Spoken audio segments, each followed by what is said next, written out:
Power. Class is in session. Power 106. It takes a mighty fire to create a great people. It takes a mighty fire to smelt true steel. To create and temper steel needs patience and endurance. But oh, what steel and what a people are my people.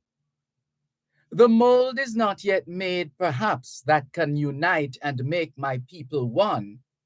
But more important than the mold is the temper of the steel, the spirit of my people. There's a vitality, a quality of living that knows no equal. It is difficult steel to smelt. They are crude and simple, dark and deep. But oh, what steel and what a people are my people. And when that steel is so the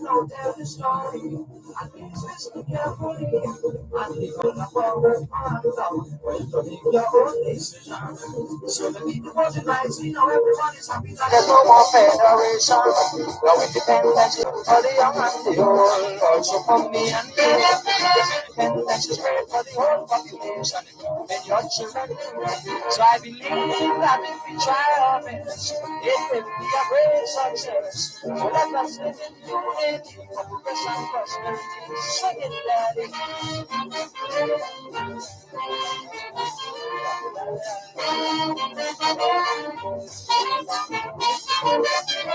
And we went up to England to seek for independence. And although Buster was dead, we still attended the conference.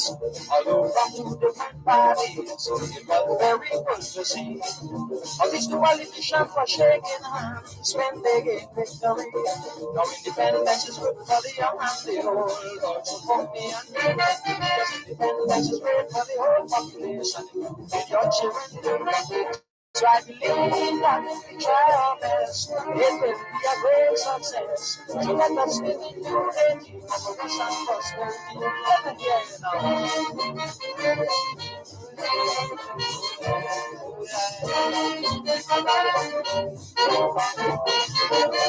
When these two men came from England, they came the very same day, on two different days. That stopped at Montego Bay.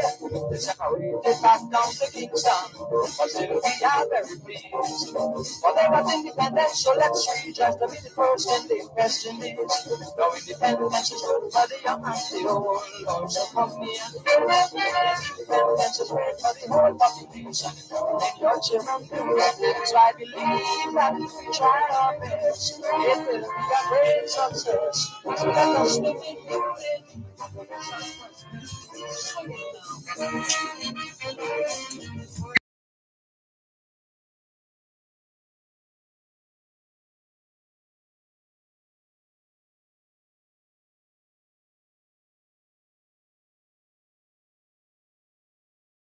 Class is in session. Power 106.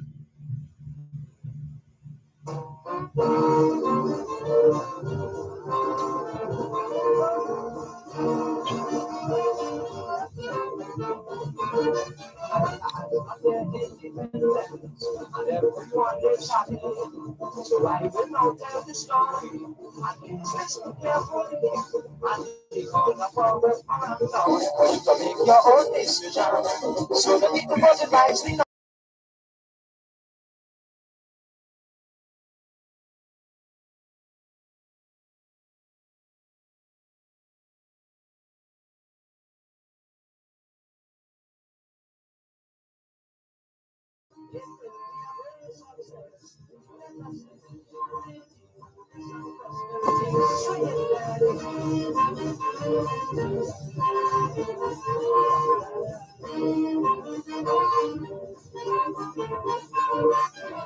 and we went up to England to seek for independence. And although Buster was dead, still I can't conference. Although from two different yeah, rise. What?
Knowledge is power. Class is in session. Hour 106.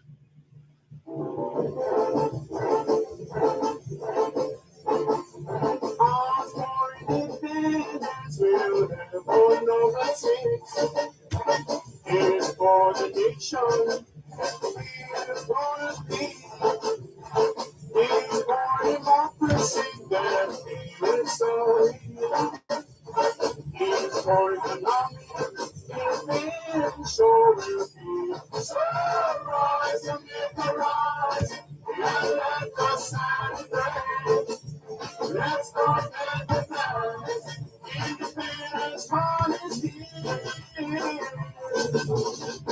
Is for the progress that we go and be. Is for the embassies, free operate. And it's for me to get the store out of home.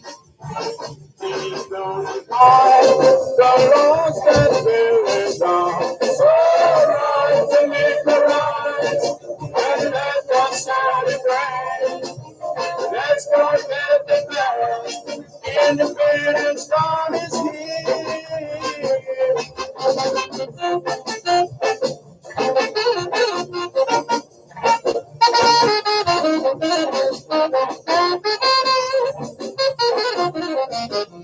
So rise to make the rise, and let us celebrate. Let's go get the flag. Independence dawn is here. It's for equality that we'll all enjoy. And near forever try to destroy. See celebrations, let us all partake. It's for eternity, till there and will stand. So rise to make the rise, and let us celebrate. Let's go get the flowers.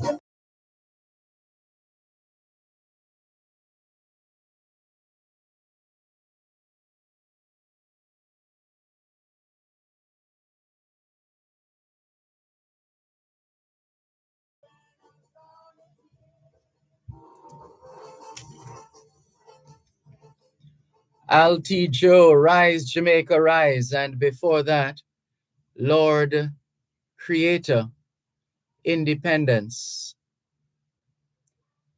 Those are the selections so far.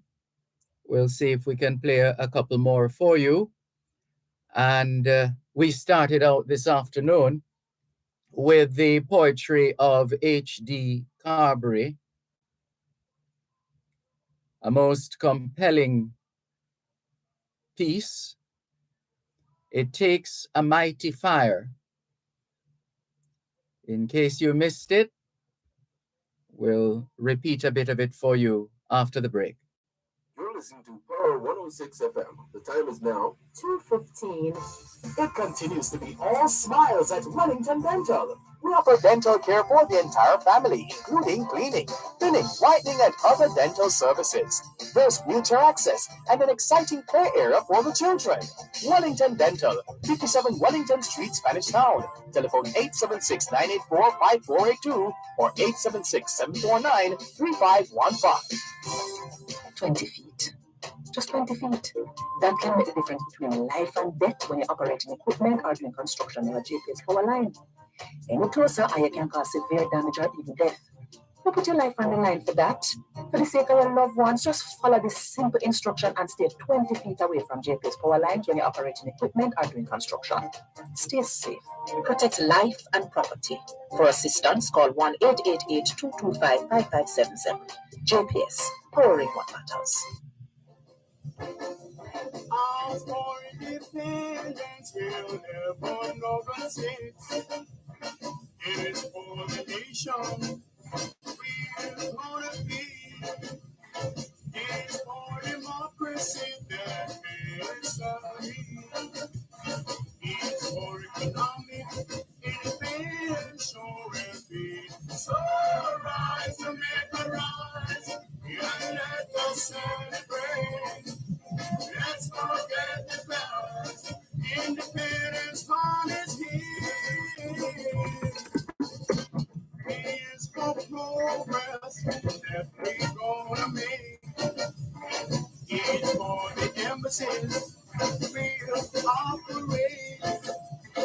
And it's for nature that bless no around and home.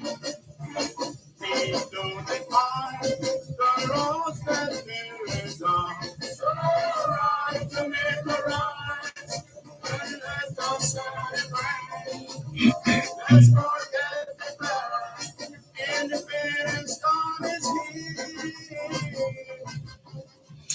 It's the International Decade of Healthy Aging, the International Decade of Ecosystem Restoration, the International Decade of Ocean Science for Sustainable Development, the Decade of Action for Road Safety, and the UN International Decade of Indigenous Languages. It's the 4th day of the 8th month of 2023, the International Year of Millets. A millet, M-I-L-L-E-T, is a cereal grown in warm countries and regions with poor soils, bearing a large crop of small seeds, which are chiefly used to make flour. 2023 is also the International Year of Dialogue as a guarantee of peace.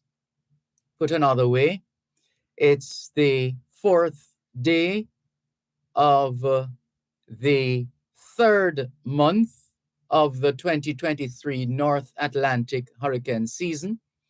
And according to the local weather forecast here in Jamaica, that trough we told you about, we have told you about, it's still with us, that trough across Jamaica, which is expected to remain across the island for the next few days. The forecast for the rest of this afternoon into evening, scattered showers and isolated thunderstorms across most parishes. Saturday and Sunday, morning showers across eastern parishes, afternoon showers and isolated thunderstorms across central and western parishes, windy along the south coast. Monday, partly cloudy in the morning, afternoon showers and isolated thunderstorms across central and western parishes, windy along the south coast. And there's a current regional weather feature that is being monitored. It's a tropical wave approaching the Eastern Caribbean. Let's take a look now at some of the observances for this month of August, and in particular, this day, the 4th of August, 2023. And so in the United States, the month of August is being observed as Children's Eye Health and Safety Month, gastroparesis Awareness Month, National Breastfeeding Month, National Immunization Awareness Month, Psoriasis Action Month, and Summer Sun Safety Month. The anniversary of Huancavelica is being celebrated in Peru.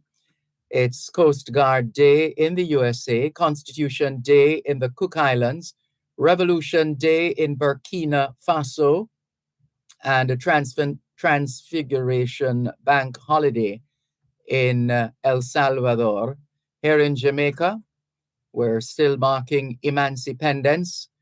That's a combination of emancipation and independence. Whatever we think of emancipation, whatever we think of independence, whatever we feel, however we feel about Jamaica at 61, the fact is August 1 is a significant date, and so too is the 6th of August.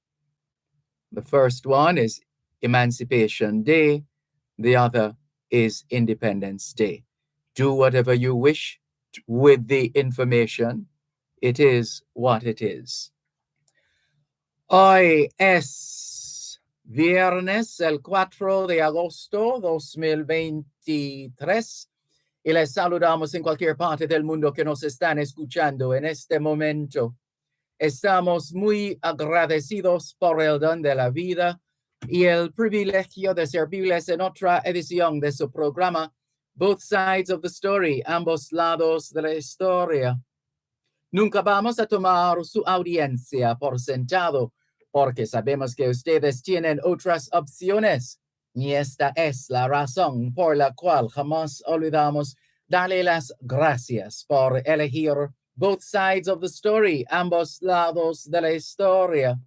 Nunca vamos a tomar su audiencia por sentado, porque well, we said that already, porque sabemos que ustedes tienen otras opciones. Y esta es la razón por la cual jamás olvidamos darle las gracias por elegir Both Sides of the Story, ambos lados de la historia, de lunes a viernes desde las 2 hasta las 5 de la tarde, aquí en Power 106 FM. La misión continúa para educar, capacitar, iluminar y estimular el espíritu empresarial. Bienvenidos.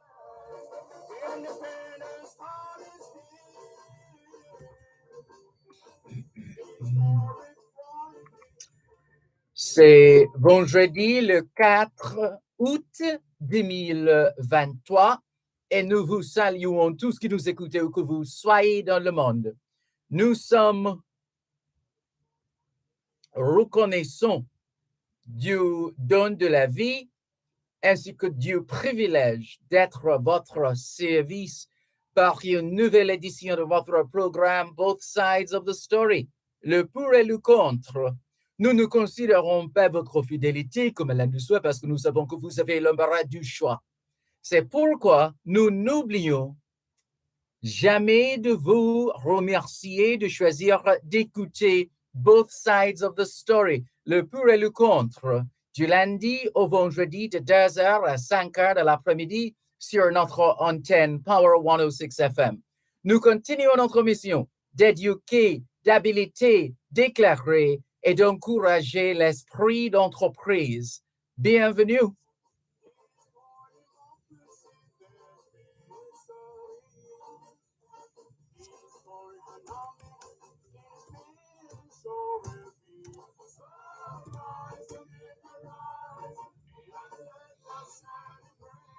All we're saying is it's Friday, the 4th of August, 2023, and we greet you well, wherever in the world you are listening to us right now. We remain eternally grateful for the gift of life and the privilege to serve you on yet another edition of your program, Both Sides of the Story. We don't ever take your listenership for granted because we know you have choices. And that's why we never, ever forget to remember to say thanks for choosing to listen to Both Sides of the Story, Monday to Friday, 2 to 5, right here on Power 106 FM. The mission continues to educate, empower, enlighten, and encourage entrepreneurship. Welcome.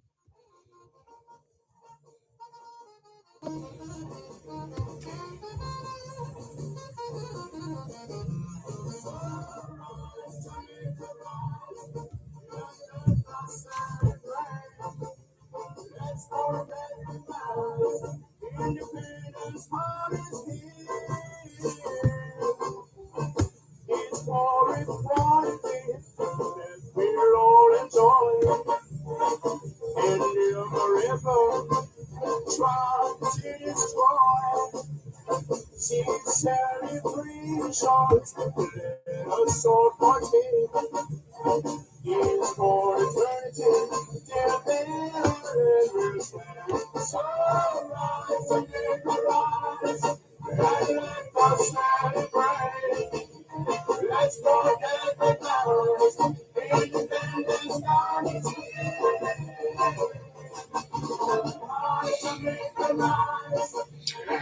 Hello to those of you listening to us on 106.1, 106.3, 106.5, 106.7, and 106.9. From Morant Point to Negril Point, from the Goat Islands to Galena Point. This is Power 106 FM, serving Jamaica and the diaspora. Hello to those tuned in via the Power 106 FM app, which you've downloaded from the App Store or the Google Play Store, depending on the nature of your device. Downloading is free. Listening is free whenever, wherever. We acknowledge those who have dialed a designated number to listen to Power 106 FM from the United States and the United Kingdom. Those in the U.S. who wish to dial a number to listen to Power 106 FM can call 631-359-8281, 631-359-8281. If you're in the United Kingdom and you wish to dial a number to listen to Power 106 FM, your number is 0330-606-0953, 0330-606-0953. What's on your mind this afternoon on the eve of the holiday weekend, combination of emancipation and independence? We're anxious to hear from you, your thoughts on independence, emancipation, Jamaica, 61, etc., etc., etc. Hello to Hubert Fowlin. He says a very pleasant and blessed Friday to Mr. Dervan Malcolm and his listening audience. Thank you very much, Hubert Fowlin. Hello to Martha Laurent, Laurent, pronounced Laurent. Martha Laurent, good afternoon all, she says. Nicola in central Jamaica, good afternoon to you. Joan Brooks says, good afternoon, Mr. Malcolm. Texting from a mile in the sky on board Delta Airlines. Loved your opening poem. Thank you very much, Joan Brooks, for your message. Audrey Smith says, afternoon, Dervan and listeners everywhere, tuning in from Southampton, and that's in the UK. Welcome, Audrey Smith. Paul, of the eponymous Paul Miles Foundation, is on board as well. Good to see you online. Thank you very much for tuning in. And Martha Laurent says, blessings, Mr. Dervan Malcolm, blessings to you too, Martha Laurent. And over on YouTube, Patrick Howell says, good afternoon, Sir Malcolm. Jesse did a wonderful job. I enjoyed the poem, but the songs could wait until we gain our independence. I thought you would have brought us the Independence Declaration.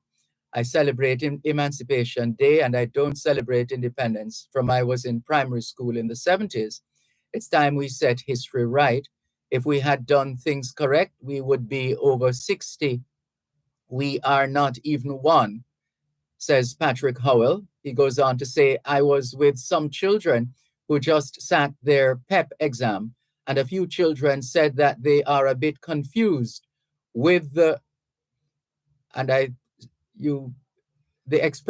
correct expression, Patrick, is with regard to, not with regards to.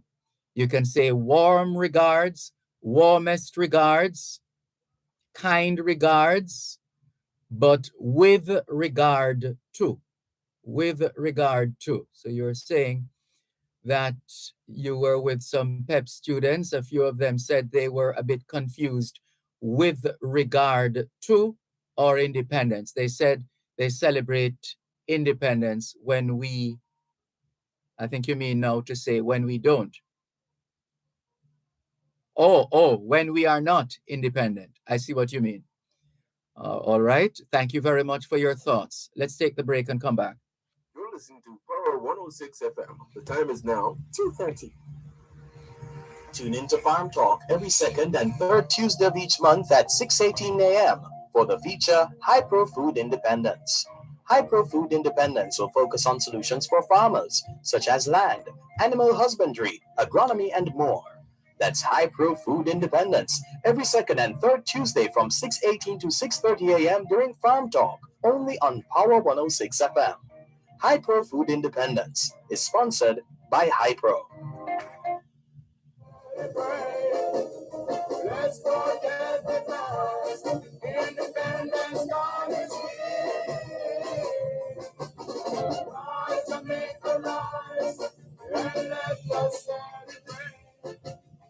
Let's forget the past.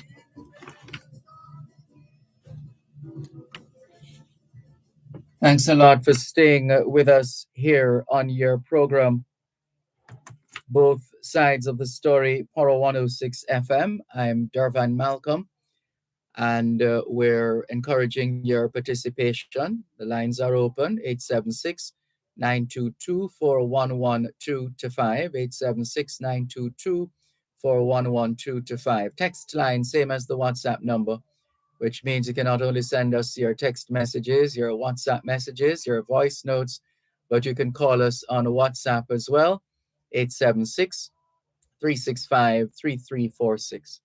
Can I tell you, my day was made as I alighted from my car to head to the building here at Broadcast House. Guess who appeared? The newly minted Miss Jamaica Festival Queen, and it was quite delightful to see her, and we congratulate her and all the other queens on their work so far. And there's still more work to be done, they'll tell us, because they each have a project to do. So it was really nice uh, to catch up with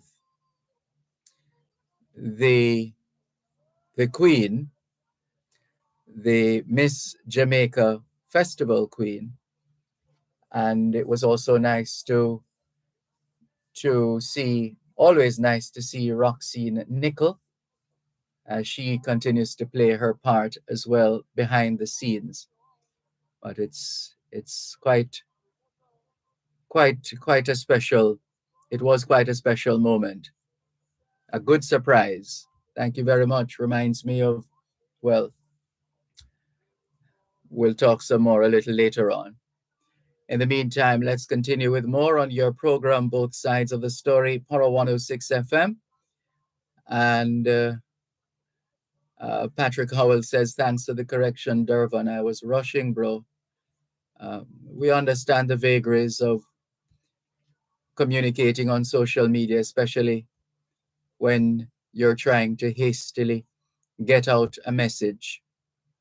But we still need to check. But so it is. So it is. We all make mistakes from time to time. That's part of what makes us human, isn't it? To err is human, they say. So the lines are open. Whatever your thoughts, your ideas, your concerns, your issues, your recommendations, the lines are open. 876-922-4112 to 5.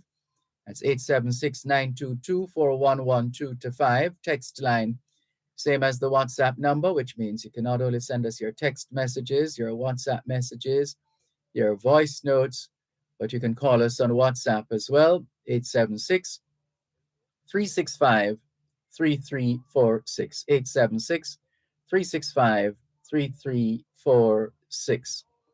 Over to you. Looking forward to your usual participation. After all, it is your program, Both Sides of the Story, Poro 106 FM, still streaming live on the Cleaners website, go-jamaica.com, live on your smart devices all over the world. And let's do a quick response here to a message.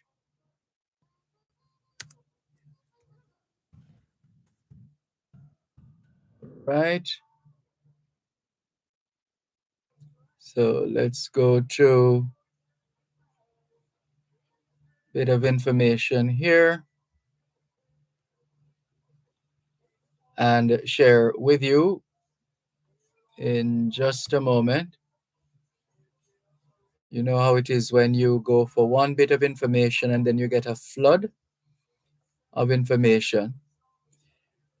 It is a fact that Jamaica became independent on the 6th of August 1962 after more than 300 years of British colonial rule.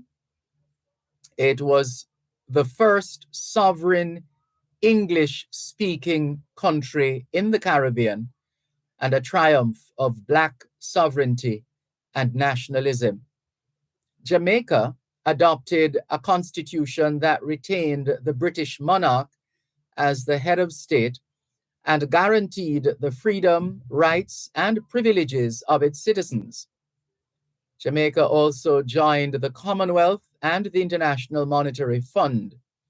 Alexander Bustamante was elected as the first Prime Minister of independent Jamaica. So that's a bit of the history there for you. The history is quite rich and it goes way back.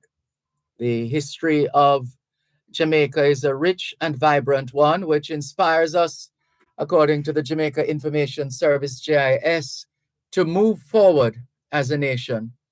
Our history speaks to experiences of hardships and prosperity and the growth and determination of a people. Jamaica's history has been poetically composed by Howard Pyle. Let's hear what Howard Pyle has to say. Jamaica, like many another of the West Indian Islands, is like a woman with a history. She has had her experiences and has lived her life rapidly.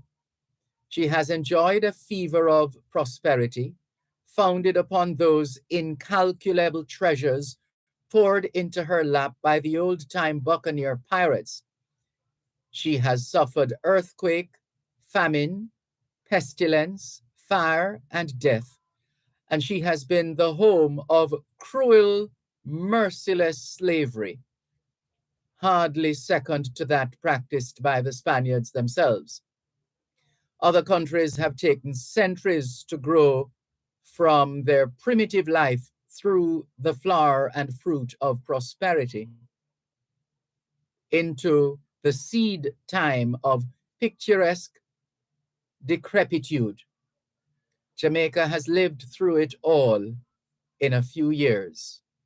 Howard Pyle, Jamaica New and Old, in Harper's New Monthly Magazine of January 1890. The original inhabitants of Jamaica are believed to be the Arawaks, also called Tainos. They came from South America 2,500 years ago and named the island Zemaka, which meant land of wood and water. The Arawaks were a mild and simple people by nature. Physically, they were light brown in color, short and well-shaped with coarse black hair. Their faces were broad and their noses flat. They grew cassava, sweet potatoes, maize or corn, fruits, vegetables, cotton, and tobacco. Tobacco was grown on a large scale as smoking was their most popular pastime. They built their villages all over the island, but most of them settled on the coasts near rivers as they fished to get food. Fish was also a major part of their diet.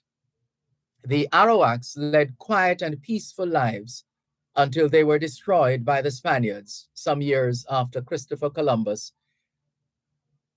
discovered the island in 1494. Now, when you say that, normally people say, him not discover nothing, Christopher Columbus lie, him not discover nothing. There are those who argue along those lines. But a discovery doesn't necessarily mean that one who has found something actually discovered it, and vice versa. From the standpoint that he came into that space long occupied by the Arawaks known as the Tainos. But he just happened to have been in that space in 1494. He just happened to have entered the space in 1494. So we shouldn't use the word discover as if to say that he was the one who found it, considering that there were others there before who came upon this island, who came into being on this island, etc., etc. I just stopped at that one because I hear it all the time. Let's go to the phone lines. 876-922-4112-5. Good afternoon. Dervan, good afternoon. Good afternoon. Good afternoon. I'll be independent when it comes. Thanks. I'm gonna throw a question out here before I start my conversation. I want people to consider this. Would Jamaica be better off or worse off if it were fully independent from the British from the British monarch? So, I don't know if anybody want to answer it. Would Jamaica be better off or worse off if we're fully independent from the British monarch? Dervan, I think 3 people got killed in a party. I find a site on the paper. I think three people got killed and 4 got shot. They were at a hospital. I haven't heard anybody talk about it. It seems to me that when certain class of people, whenever they seem to be certain class of people don't mention, people don't care about these people. Is that what it is? Absolutely not. So why, look a country like Jamaica, that's a mass shooting. 3 people got killed. Somewhere they call the place Chinatown. Is that in Kingston or St. Catherine? I have no idea. Yeah, 4 people. I think when you're away. I think you're away in England. I think last 4 people got killed. Nothing. You don't hear nothing about it. So how did you hear about it? Just what I'm saying is, it's in the news and then that's it. No, nothing. No, it's in the news and it said this. The police say they are investigating, or that's it. Done. Argument done. And I don't know. As is done all over the world. Not here. I mean, when people got, Here where? New York. We're not in New York. If 4 people got killed in one place, it's just not going to be just, you're not going to just hear from the news one time and that's it. You're going to kind of, the media going to dig in to find out what happened. And I'm sure if there were uptown people, if those were uptown people, it wouldn't go like that. It would have been... That's your opinion. So you don't think so? That's your opinion. How do you predict something like that? Because I noticed when things happen to No, people. in your opinion. In your opinion. No, I've seen it when something happens to people that is not considered to be bad manner or whatever it is. It gets media attention. But when things happen, it sounds like we're majoring in the minor, though. It's a little off. Anyway, hold the line, please. Hold on. You're listening to Power 106 FM. The time is now 2:45. Education plays a critical role in the lives of our young people. At the American Foundation for the University of the West Indies, we ensure financially challenged students across the Caribbean are given increased access to higher education so they can continue to transform their lives and the lives of others. Support our mission in shaping the lives of our future leaders. Donate to educate. Contact our office at 212-759-9345 for more details.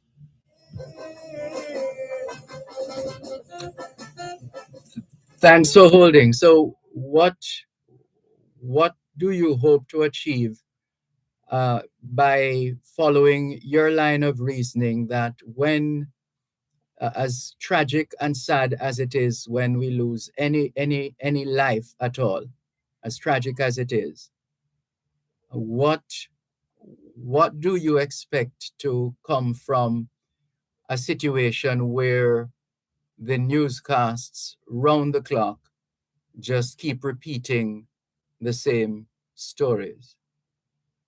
I am not suggesting that it should repeat around the clock.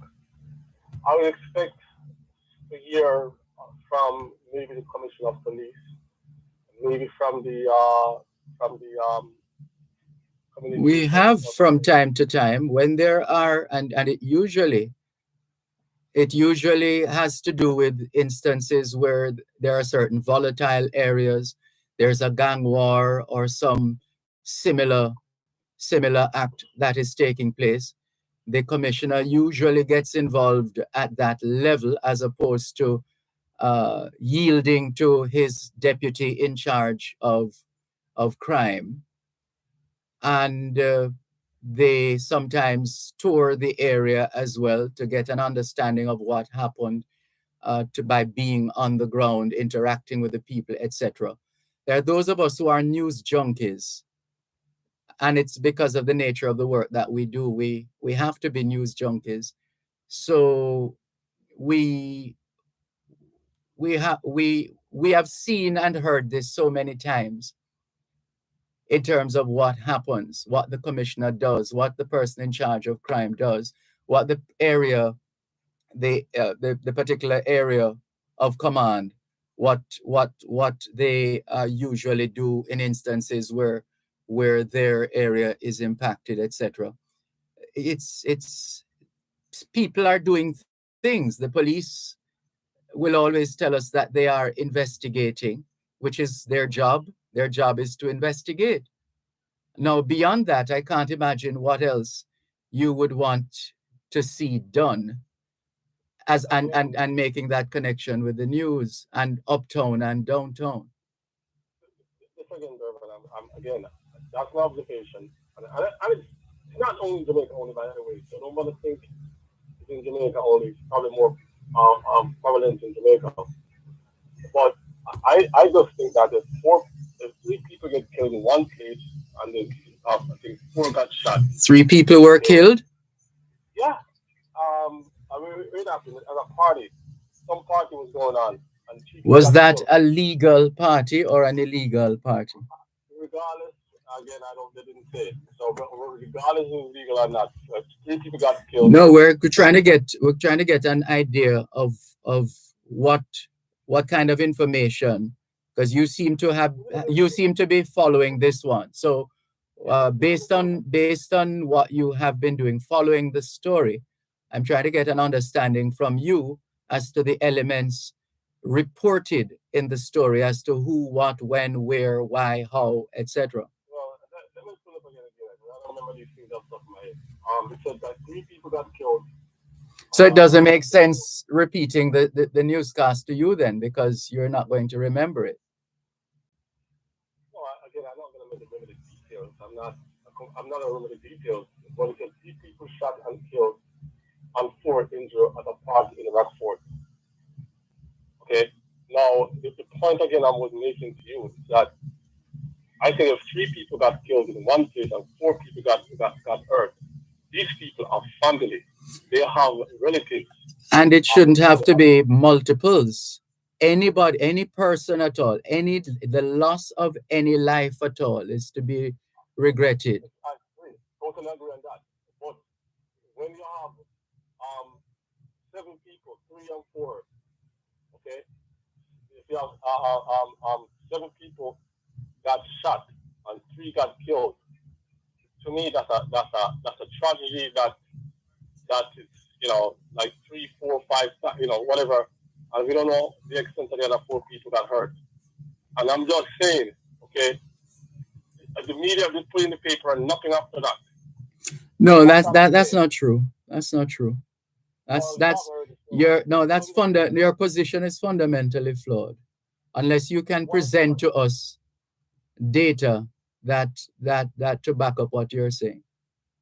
It's fundamentally flawed. I was listening to this. I listened from this morning.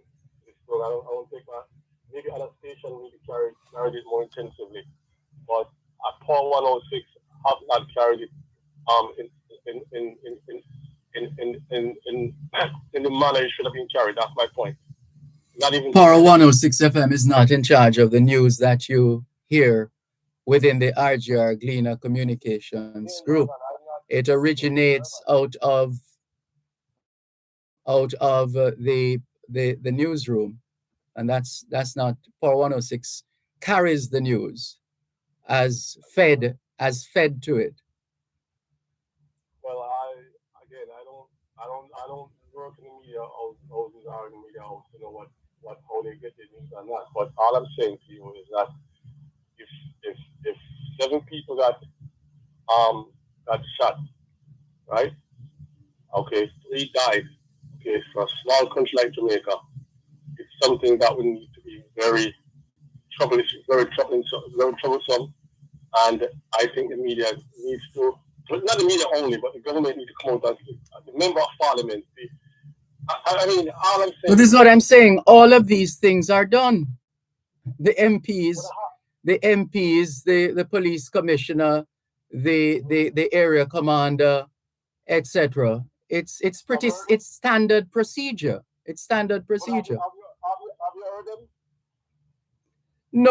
Nobody can in this country, based on the freedom, the freedom of speech and other related matters, can go into a newsroom and say, hey, we are the police, carry this story 10 times. Or who does that? That's not something that is done. The newsroom, the news editor makes a decision ultimately. Obviously, some consultations within the newsroom.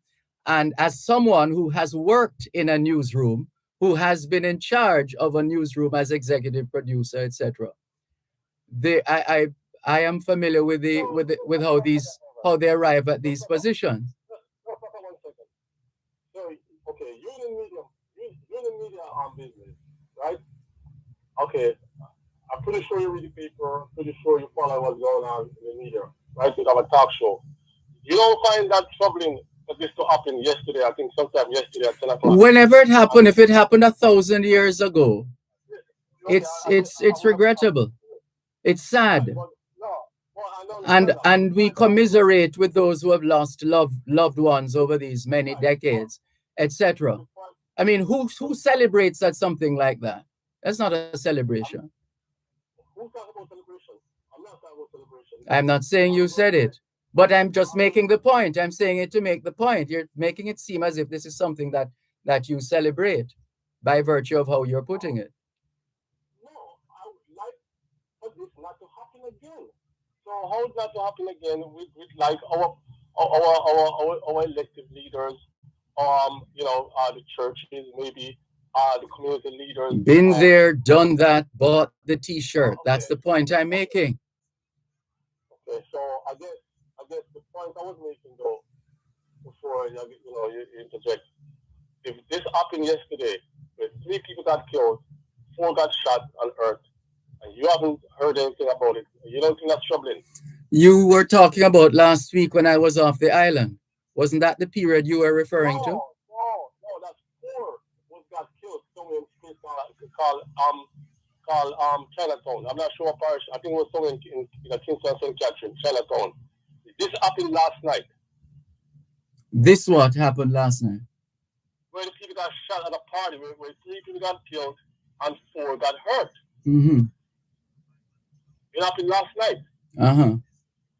Yeah, so the point I'm making again, you don't find that troubling for you, the media business. When you country that for whatever reason finds itself in a position where the rate at which we are killing people and have been killing people over the years results in a state and the word just came to me and went. But essentially, a state of perpetual murder every single day. And what happens with, if back to back,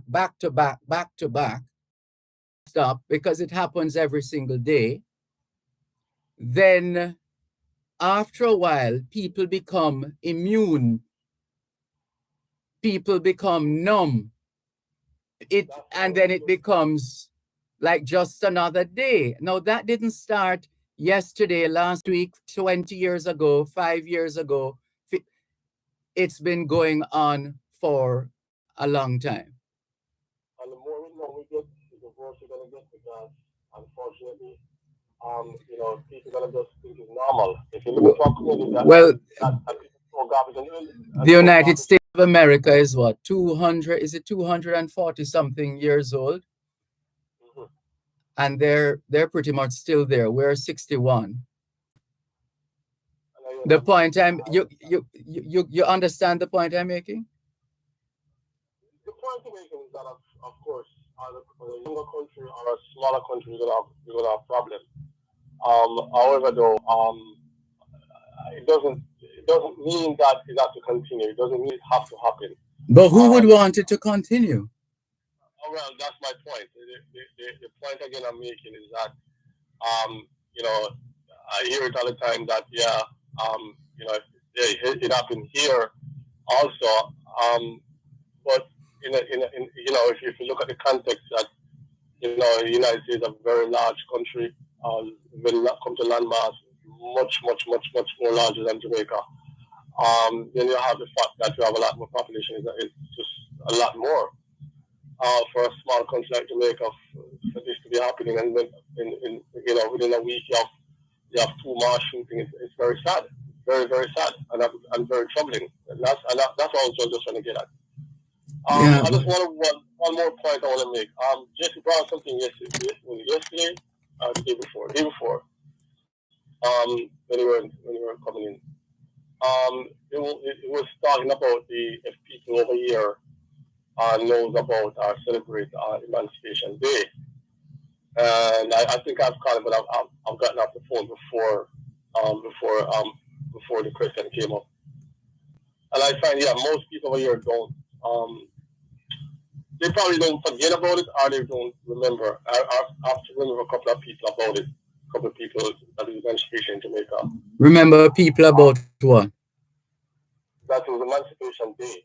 It was saying, the question came up as if people overseas celebrate and remember that is Emancipation Day. That was the question.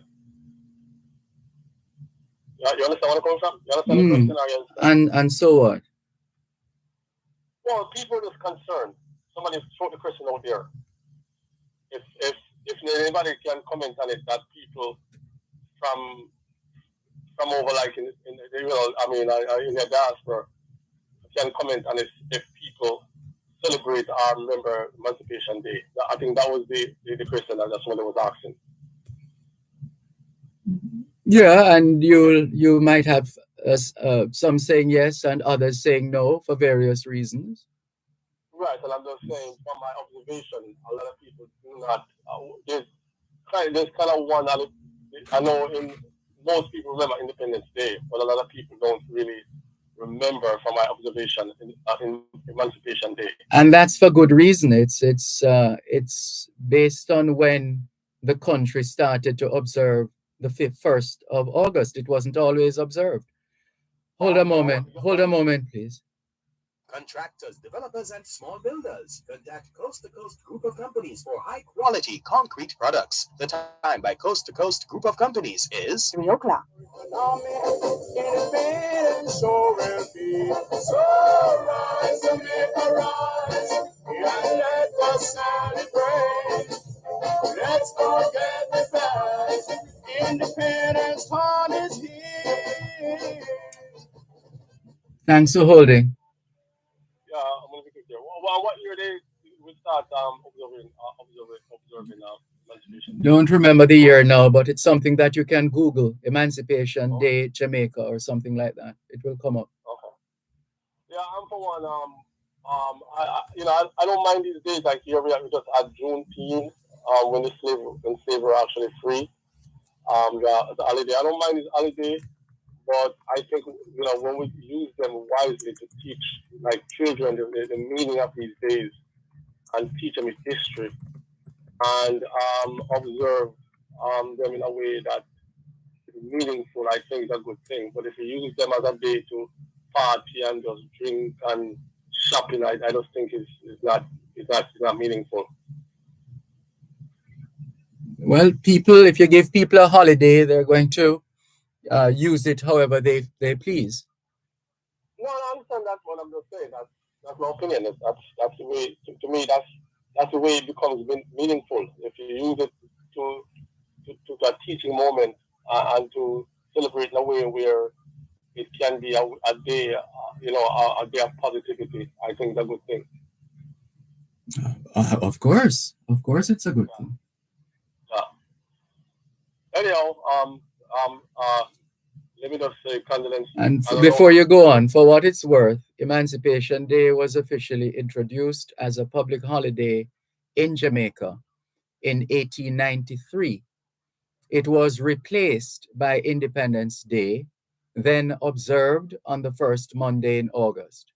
Emancipation Day was reinstituted in 1997 by then Prime Minister P.J. Patterson as a national holiday celebrated on August 1, Independence Day declared to be on August 6th. Okay, so maybe that's why I didn't remember when I was in Jamaica. I didn't remember that was being celebrated or it was a holiday. So maybe that's why, because I left Jamaica before that. Yeah. Anyhow, Dervan, nice talking to you, man. And I condolence to the people who lost their life. I don't know their family, but Dervan, before I go here quickly, a lot of times when people get killed or shot or whatever it is, we tend to say, just like years, one person or two or three or four, but it affects a whole multitude of people. Even if they were bad men or whoever they were, it affects a whole slew of people. Plus, it puts a lot of strain on our economy, in the sense that the hospitals, the police, we all know that. Right. So it's something that it hurts me a lot when these things happen. You're not alone. Even as I listen to the news for listening to news purposes, I am hurt, like you and everybody else who feels the same way. I am hurt by this, and we have to realize, as much as we come down on the security services, a big part of their problem is the frequency with which we are committing crimes in this country. It is so rapid that the police are overwhelmed, and people don't talk about that a lot. The police are overwhelmed. Yes. And they're afraid too, because we have a family. I don't know about being afraid, because they would have made that conscious decision. When I say afraid, I mean, if you have a community or a community where it's crime ridden, these police are going to take a lot of caution, because they have family to go home. You can't blame them. They have family. Yeah, which is standard, and they do that. Right, and they do right. So when I say afraid, I don't mean that. No, but they're not doing it because they're afraid. They're supremely well trained. They're supposed to be supremely well trained. So on that basis, they know that they're how to protect themselves. Never mind the fact that there are lapses from time to time. Yeah, but when you give them that strain and that's like giving them basket to carry water, right? That strain. No, it's not about basket to carry water. I know. No. The point I'm making, the point I'm making, as you said, when you have these killings and shootings after shootings, I know it to take a strain on the police force. I know it. I have family member who was in the force. I know it. When New York was passing in the 90s, it took a strain on the police. I've seen police run. A certain neighborhood they never going to. Okay? When they were shot for fighting, they call them, they don't come. Because they know that they may not get out. And that's the reality. We have to disarm these gangs, man, from killing each other. That's the point I'm making, Dervan. We have to disarm these gangs. We have to get rid of the guns, the illegal guns out of Jamaica. That's the only way we're going to stop this thing. Disarm these gangs, get rid of illegal guns out of the country, so that these guys don't have the power to arm each other. And that's the point I'm making. I'm not saying they're afraid, to do their job, but it put a strain on them. I've seen it. I know what I'm talking about. Yes, a lot of them have died from that. It's simply being overwhelmed. You can't blame them. You just can't blame them. I wouldn't blame a cop, a police, to afraid to go in certain neighborhoods, especially if they don't have the coverage, they don't have the manpower, they don't have that certain power of weapon to go in there. I can't blame them. I wouldn't blame them. They're human beings. All right. Thank you for the call. You're welcome, Dervan. Thank you. I'll be looking again. Same to you. Thank you. Bye-bye. This is your program, Both Sides of the Story, Power 106 FM. Hello, good afternoon. Thanks for calling. Good afternoon, Dervan. Good afternoon. Yeah, good afternoon to your listeners and all the Jamaicans in the diaspora. Dervan, what is the population of the diaspora in your estimate? I have some numbers. Let's see. We'd have to go back to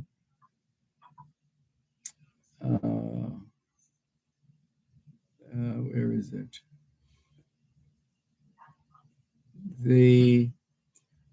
For starters, let's see, 800,000 people of Jamaican heritage live in the United Kingdom.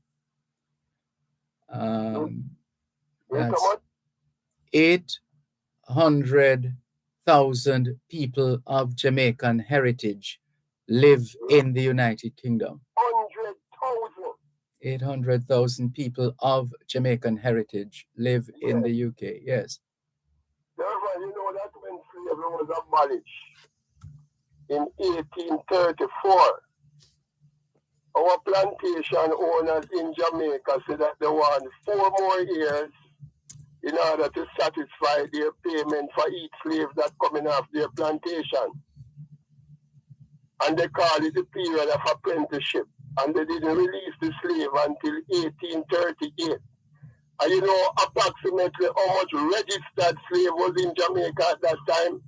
350,000. So to come fast forward today, when in the UK alone we have 800,000, you see how powerful black people is when we multiply. Yes, 1.8 million are based in the United States of America, the majority of them in Florida, 750,000. Dervan, if we can multiply so that we create an economy, that the remittance money that comes from the Jamaicans overseas, they call it remittance. And they send it to their relatives and family out here in terms of foreign exchange, right? And when you look at let me help you. Stick up in, let me help you, and you can go back if you wish. Yes. A study was done over a 10-year period. Over that 10-year period, the diaspora has contributed in excess of 20 billion US. Malcolm. Yes, sir. You, Dervan, Malcolm, and you rap with the diaspora to your initiative that you have, and you create a link with them. Please, Mr. Malcolm, as we know we're not independent, we have been tricked about that. Please pledge to me and the people now that you, Dervan, Malcolm, in your broadcasting skill and your links that you have, any inter-slavery that you see they're trying to focus on the American people, you need to tell us immediately, yes, sir? I'll do my best. Because we're going to leave you with this, Dervan. You know that the average prep school that people send their children to, their school fee has risen by approximately 40% and $40,000 more for a term on average. And the book list for a lot of these schools averaging between 50 to 60,000 for these books. You're correct. I'm aware of a particular book list that is 54,000, and this is prep school. I hear Vice of New York talking about the crime. In every community, if each of us who live in Jamaica, approximately 2.8 million away, just do 1 hour community service against crime in your community every day, and that would make you sleep better when night comes. Because we have to help these children to read in a Dervan. Yes.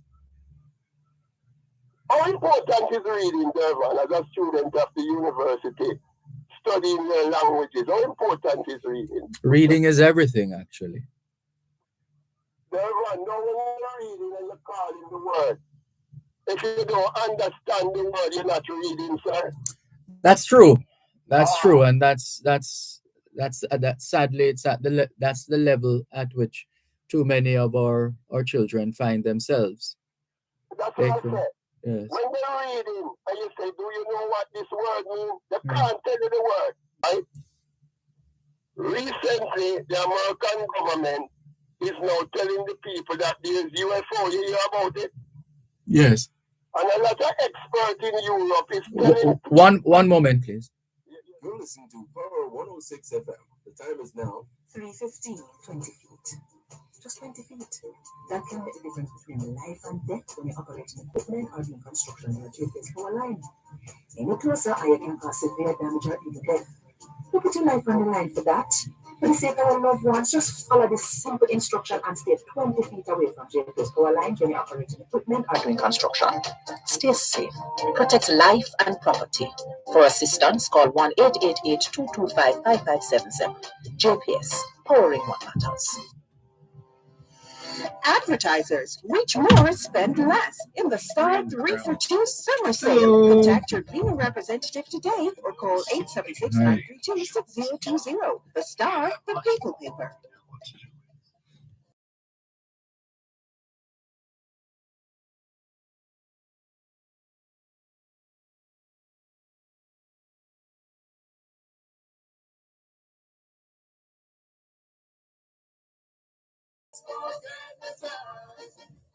Thanks for holding. You were referencing Europe just before we took the break. The UFO that they see in America. And they're finding people to validate it now, Mr. Malcolm. Yes. Some of the experts in Europe and all over the globe, financial experts, as they call themselves, they are warning people now that they're going to use this UFO thing and do a cyber attack on the bank and shut down the banking system, as you know it, in order to bring in their central bank digital currency and their blockchain technology. Because China, as it is now, who is the dragon?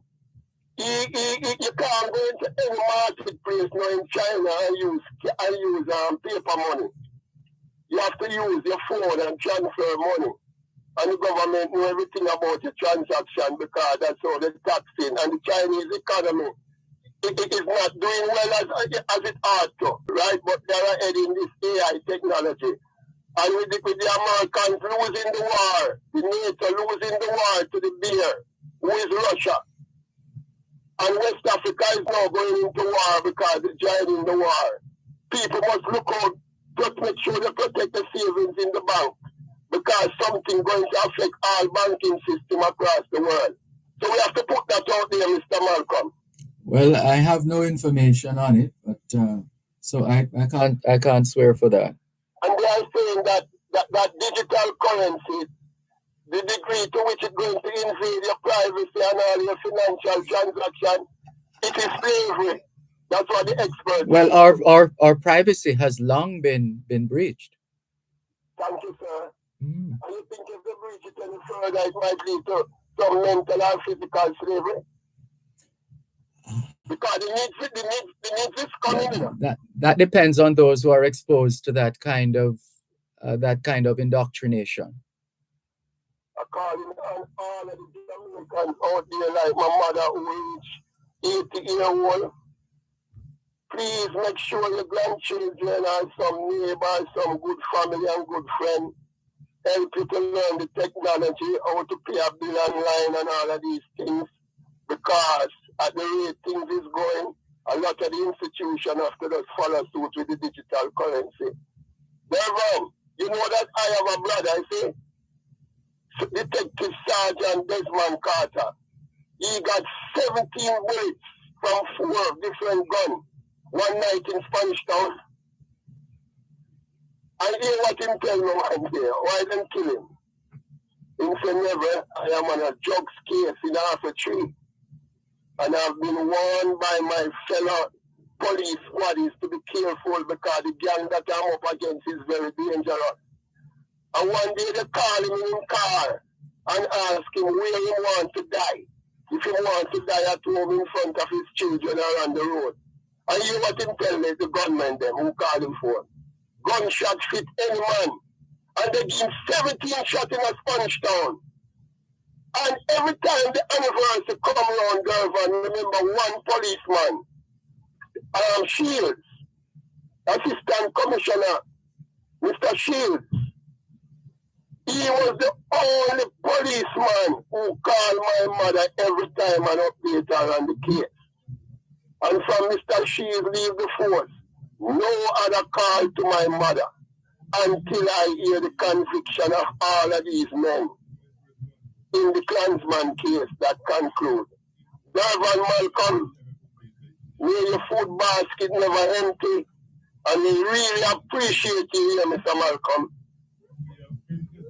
Take care. Likewise, thank you for the call. And thank you for everything that you have done for both me and my family in terms of edifying us. But I know that the diaspora, through your management, will find a way to play a better role in our economy by 2040 when everything takes it. Take care. You too. Bye-bye. This is your program, Both Sides of the Story, Power 106 FM, still streaming live on the Cleaners website, go-jamaica.com, live on your smart devices all over the world. Taking your calls on 876-922-4112-5, 876-922-4112-5. Text line, same as the WhatsApp number, which means you can not only send us your text messages, your WhatsApp messages, your voice notes, but you can call us on WhatsApp as well. That number is 876-365-3346, 876-365-3346. And this looks like a press release, was it?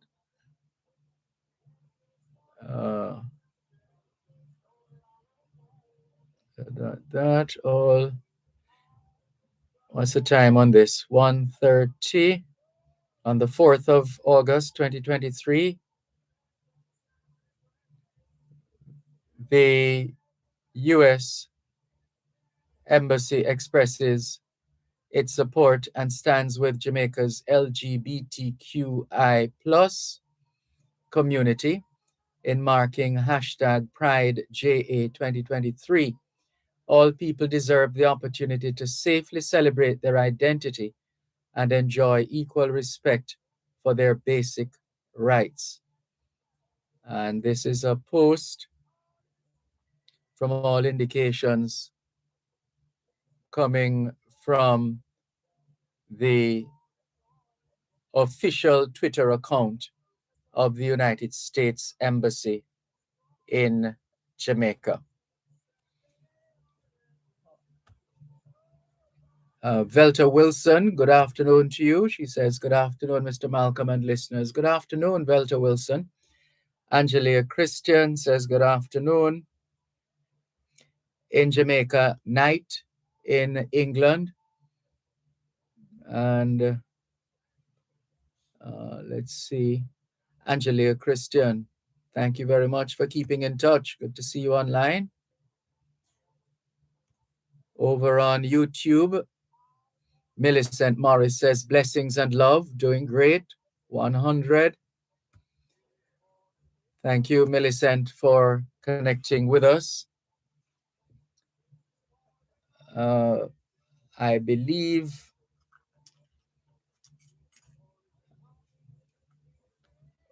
some of you have been sending us messages which we haven't gotten around to share, and that's because the device is sitting in a vehicle parked outside. So we need to retrieve that device so that we can go through your messages. But in the meantime, keep them coming. We're going to get to them. We're going to read them. 876-365-3346. 876-365-3346. Gonna take a quick break and come back in just a moment.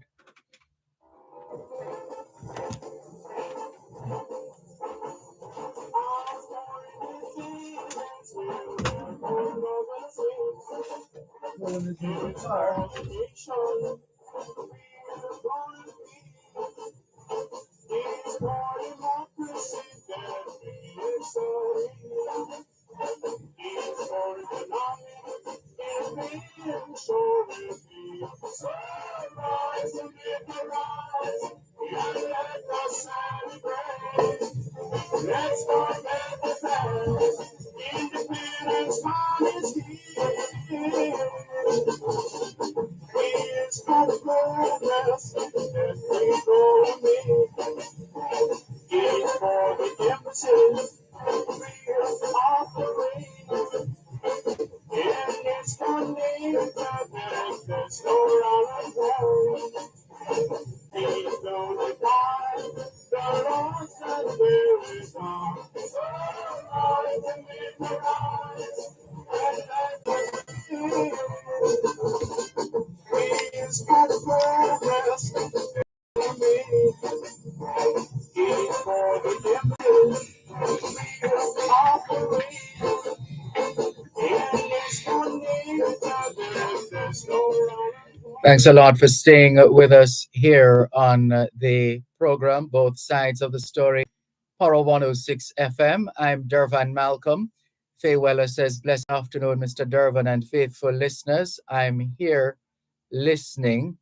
That's good to know, Faye Weller. Thank you very much for joining us. Let's see if we can clear the many messages that have been coming through on our text line, same as the WhatsApp number.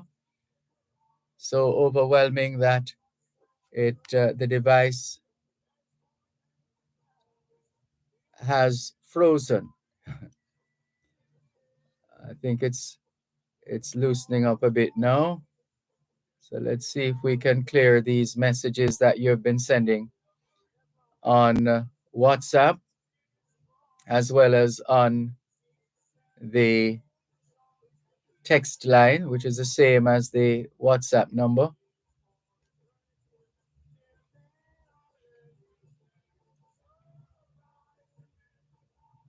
All right, so just waiting on the device to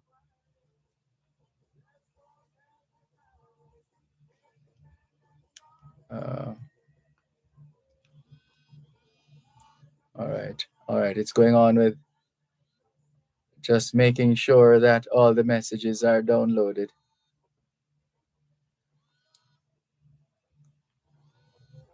So that is taking a while. All right, let's send you to the break and come back in just a moment.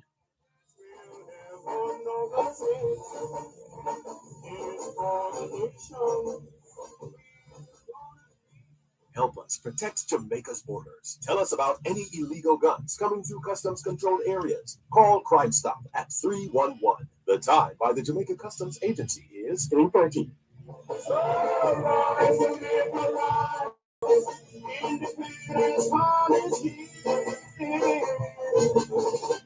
It's for progress that we go and make.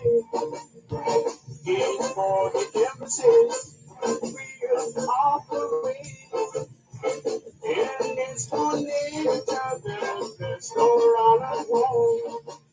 So here are some of the messages we've been missing. Miss Dell says, "Good evening, Mr. Dervan. Driver in America is very concerned about the gun shooting." No, that wasn't driver. That was Voice of New York. Very concerned about the gun shooting here in Jamaica, and rightly so. Is he not concerned about the 400 mass shootings since January of this year in America? I keep wondering why Jamaicans keep running to America. Are they not afraid of getting caught up in one of these mass shootings? They condemn the shootings here. What about there? Or are Jamaican lives worth more than American lives? Because the country is bigger does not make a difference in my book. America is just as violent as any other country. How does government or police know when who is going to shoot who? People are so wicked to each other worldwide. When one kills the other, what does one achieve? We will all soon be dead anyway. Thanks for reading. And there's a follow up message. Mr. Dervan, please let Neville know that many of us are independent. We're begging no one anything. We work hard. We take the best care of our children, and we do not rely on.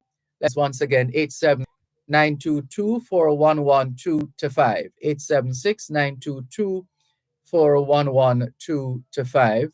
Hello, good afternoon. Thanks for calling. Afternoon, Mr. Malcolm. Good afternoon. Yes, wonderful. You was traveling, you know. So, you know, I don't hear Mr. Malcolm, and then I hear it on the radio that you was overseas traveling back home. So I'm glad you come back safe, you know. Thank you. Yeah, man. Yes, Mr. Malcolm, what I want to ask, you see, you're in the Iron City there. What TVJ and CVM, they still carrying news? As far as TVJ goes, yes, and CVM as well. It's just that I mostly watch TVJ news. It's like they shot at workers, man. It's like they're not trying anything much at all. What do you mean? A lot of things we've been hearing in the country, in some neck of the woods. I don't hear it on the international but you need some more vlogger. I'm not sure what you're trying to say, but it cannot stand. It cannot stand. Right. What's the point you're trying to make? You know what I am saying to you is that a lot of things that I hear on local news and so I don't hear it on international news.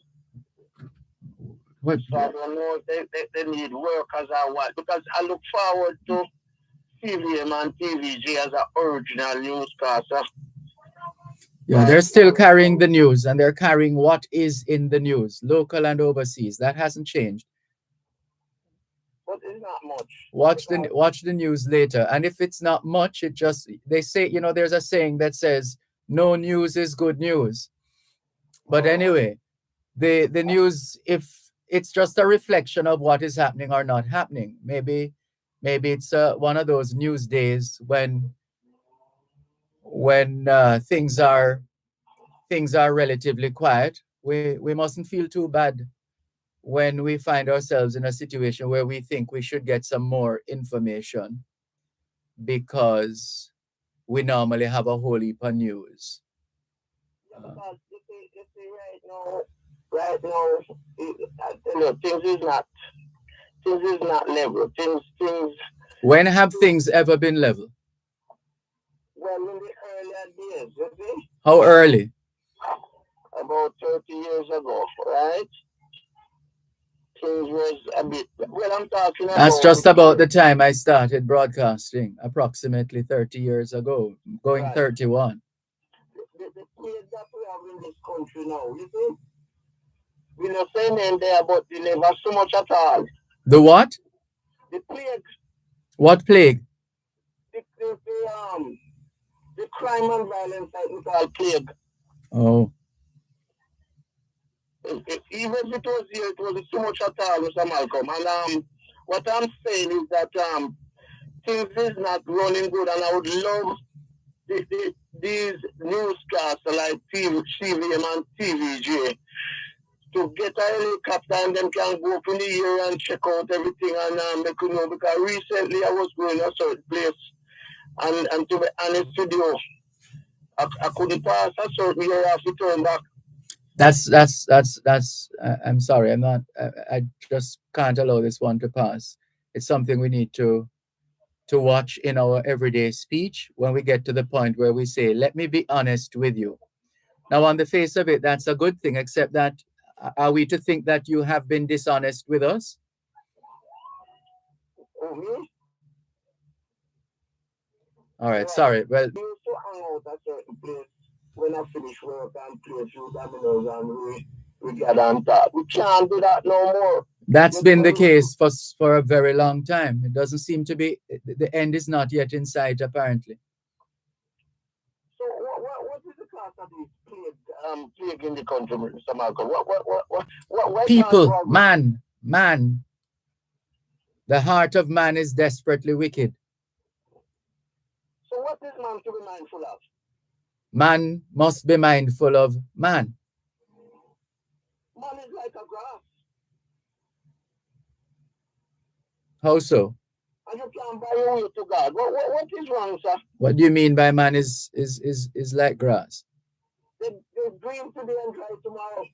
Oh. Well, I'm telling you, Mr. Malcolm, if you hear some news where they go on locally, if you hear tell us, give us one. Go ahead and tell us. Which one do you want to start with?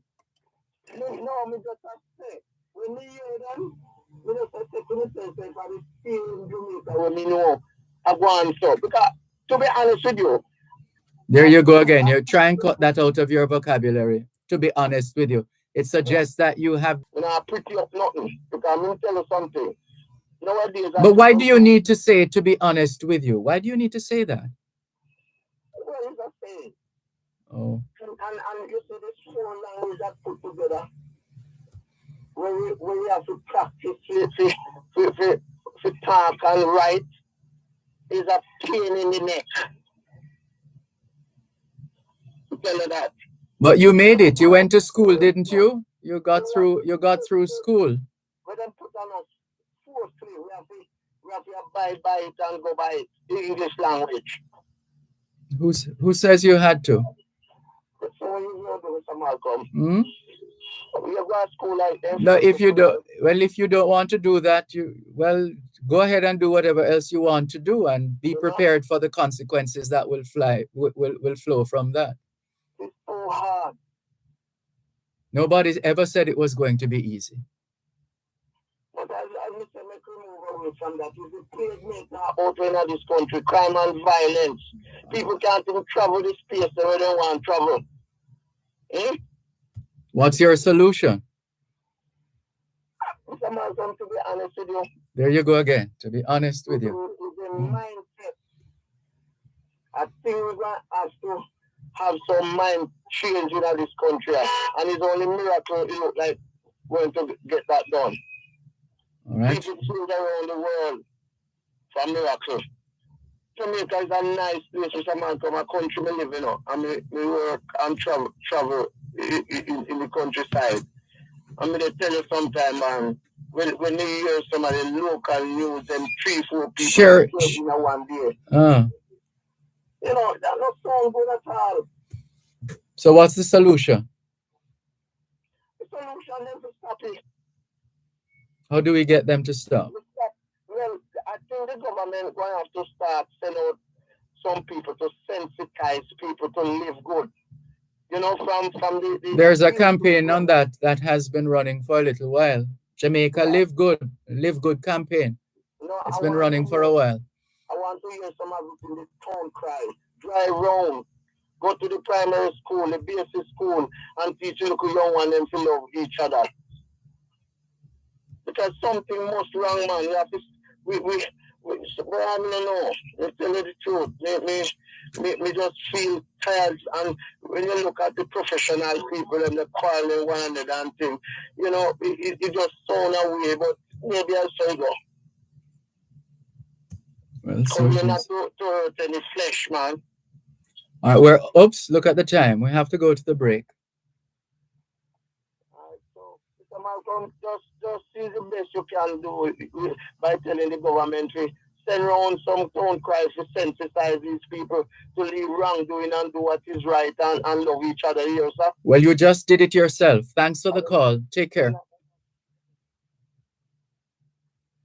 For any project, ABC Electrical Sales has all your electrical supplies at the best prices. 8 Hagley Park Road, Kingston, 754-3714. The time by ABC Electrical Sales is 3:46 on Power 106. The Auto World. It's the only program on Jamaican radio dedicated to the world of automobile. It's the Auto World with Shelley and McLagan. Get news and reviews relating to vehicles and automotive technology. Learn the ins and outs of mechanical operation. Find out about the various stakeholders in the local and international automotive sectors. From auto finance to road safety to motorcycles, the Auto World is your one-stop shop for everything auto. That's the Auto World with Shelley and McLagan. Weekdays at 5:15 p.m. on Power 106 FM and the Power 106 FM app.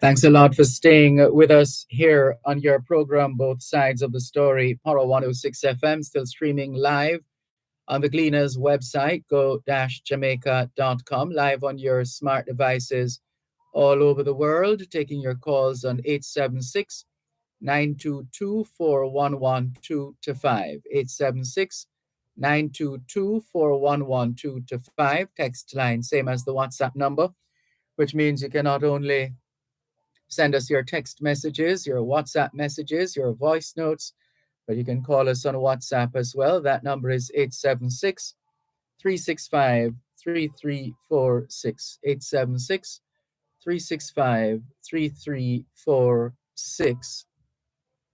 Another bit of the history. On the 5th of May, 1494, Christopher Columbus, the European explorer, who sailed west to get to the East Indies and came upon the region now called the West Indies, landed in Jamaica.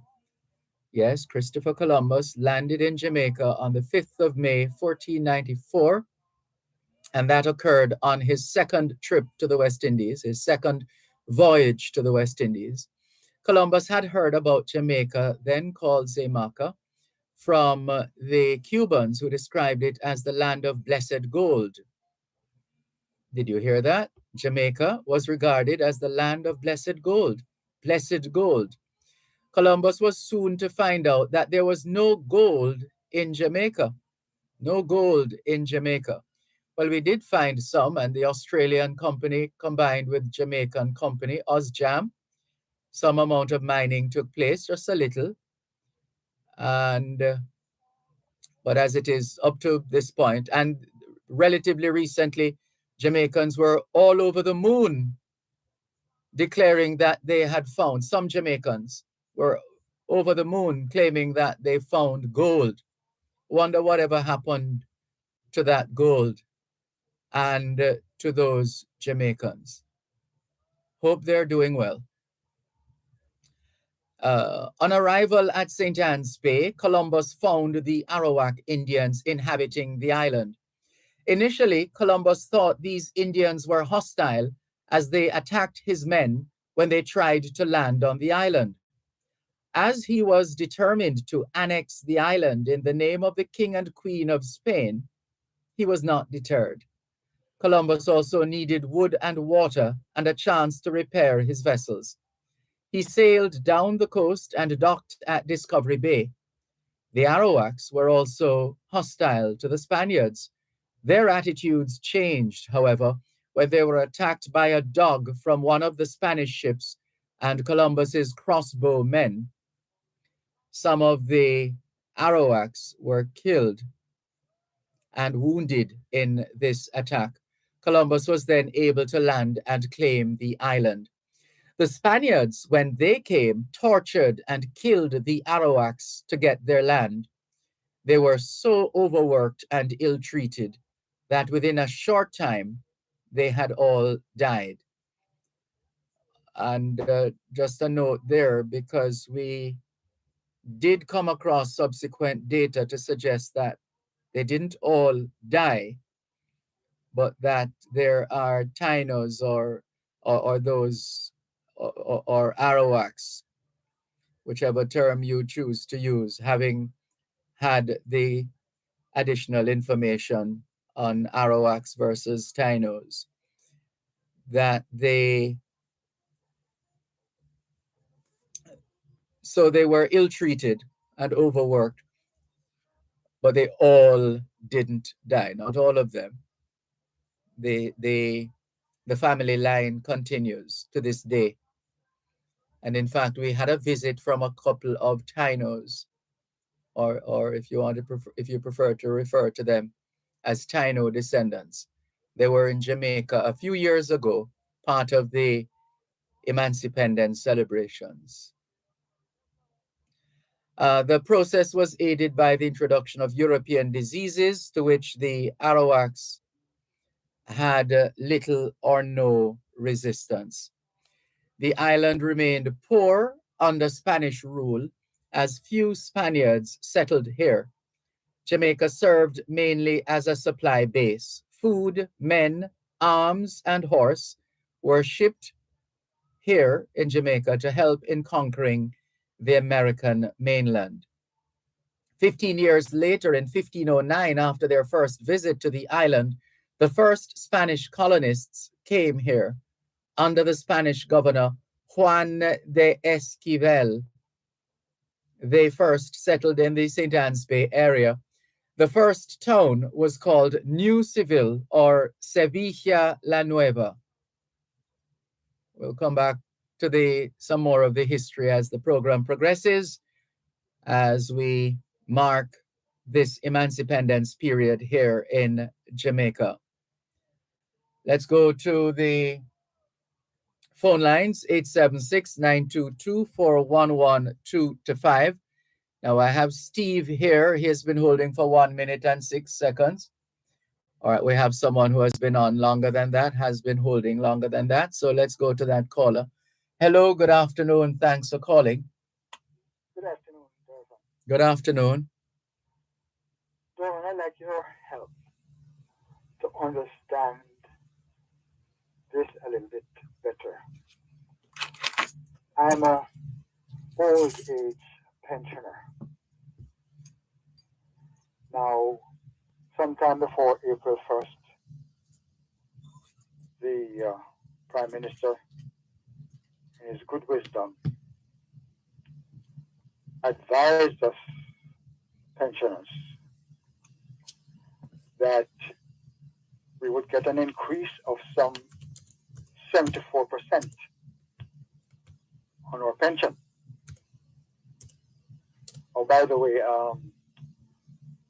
the arrangement I have is a direct deposit to my bank account. Now, what I was getting as a pension was a few dollars less than $20,000 for the month. Now, if my mathematics serves me right, since the 1st of April, what had been added on to that pension was a mere $2,000. So I'm now getting little over $22,000 per month. Now, if you're a person who is good at maths, even if you calculate that at 50%, say, even at 50%,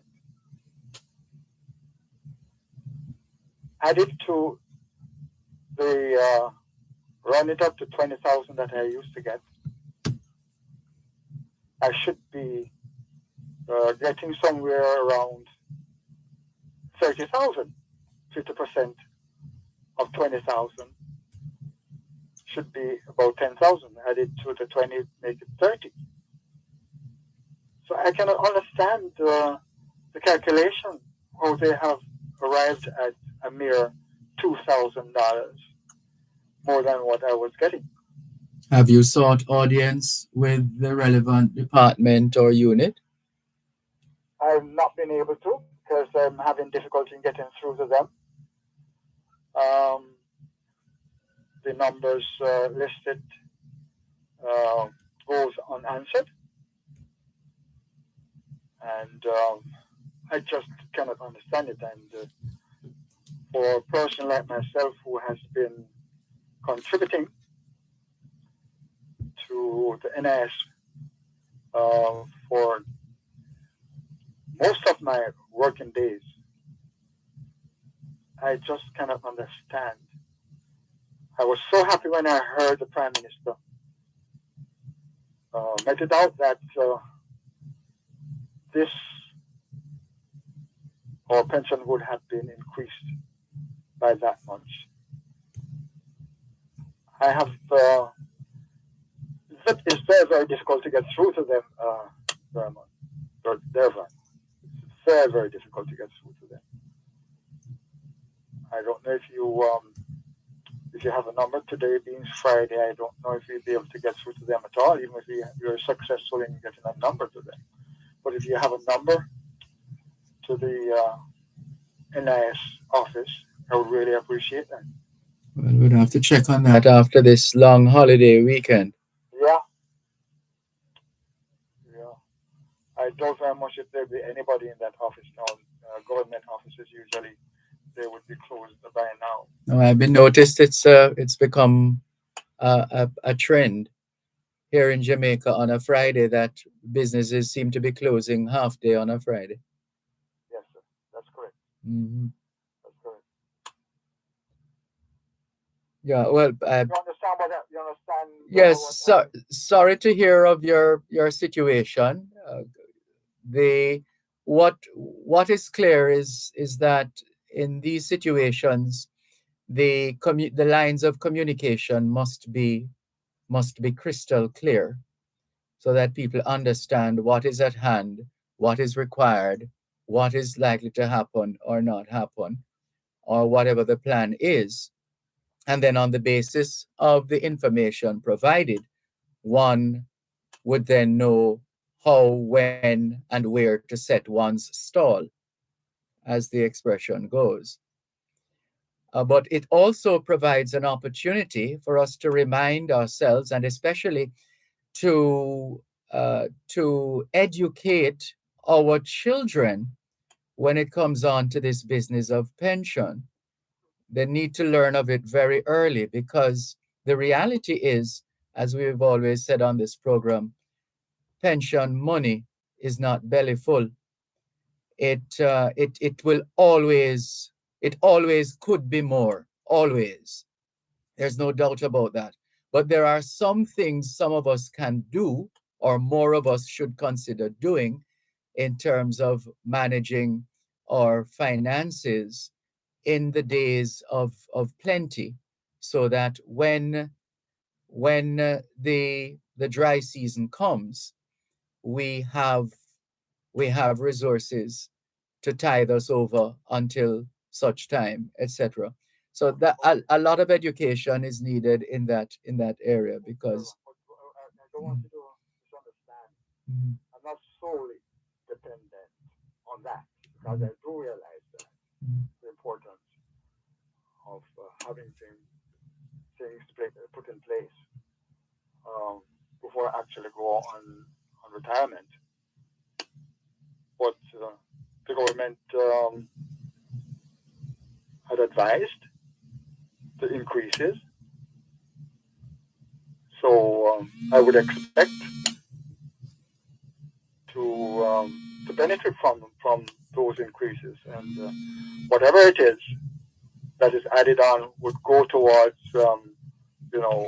Sorry, one moment, please. We have to take the break. One moment. At Wellington Dental, they offer cleaning, filling, whitening, and other services for the entire family. The time by Wellington Dental is 4:01 on Power 106.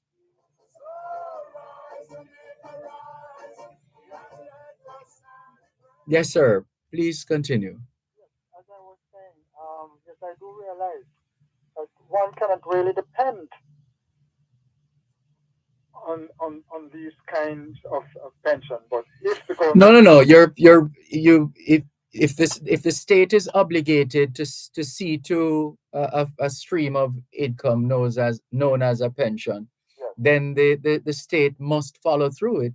absolutely, And in instances where they fail, I'm sure if it comes to it, the court, there's some recourse possible in court.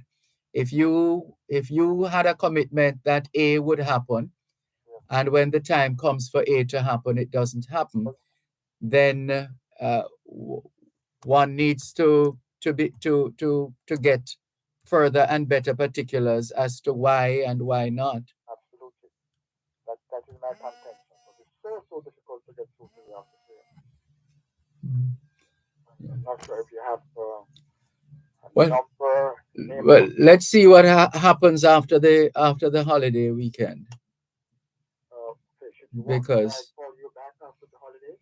feel free to ring us up on what would that be, Tuesday, I think. Yeah. Yes, let's try for that. Okay. All right. Have a good day. You too. Thanks for the call. Take care. Thank you. Bye-bye. This is your program, Both Sides of the Story, Power 106 FM, still streaming live on the Gleaners website, go-jamaica.com. This one says, good afternoon, Sir Malcolm. Why can't the PIOJ be the body responsible for maintaining the island's crumbling infrastructure instead of the minister touring the transportation center for repairs? What is the minister looking at in the first place? And is the minister a certified engineer to make recommendations for repairs? Those questions are properly directed at the minister and or those who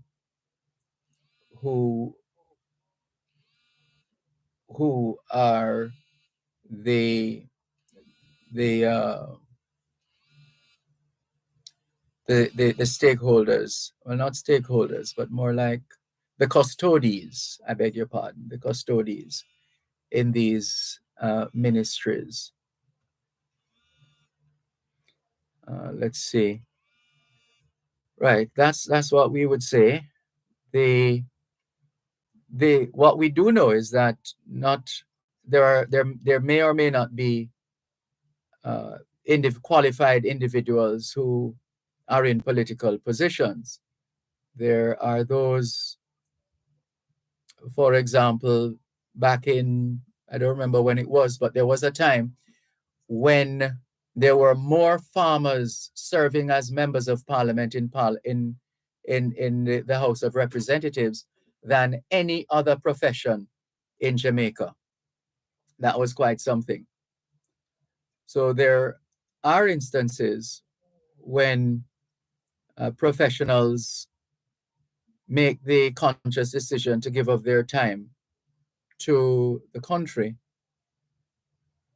and on the basis of their talent, their skill, their profession, their vocation. And the expectation is that that will go a far way in adding value to the exercise, the position, etc. We could always come back to that. Thank you very much for the message. Here's another one. Good day. Someone wants to know if this is the same WhatsApp for Simon's program. No, the Power 106 FM WhatsApp number is 876-279-8598. 8746, which is the company cell phone that is assigned. And things worked out that way because we started giving this number on air, giving it out on air before Power 106 FM made a conscious decision to introduce a text and WhatsApp line. So that's why you have a situation where when I am on, I will announce the text and WhatsApp number as 876-365-3346. But that can change at any time. The station can say, hold on, all right, we want to call an end to this business of having two separate numbers. So everybody's going to use the same text line, which is the same as the WhatsApp number. So it might ultimately come to that eventually. But that's the situation.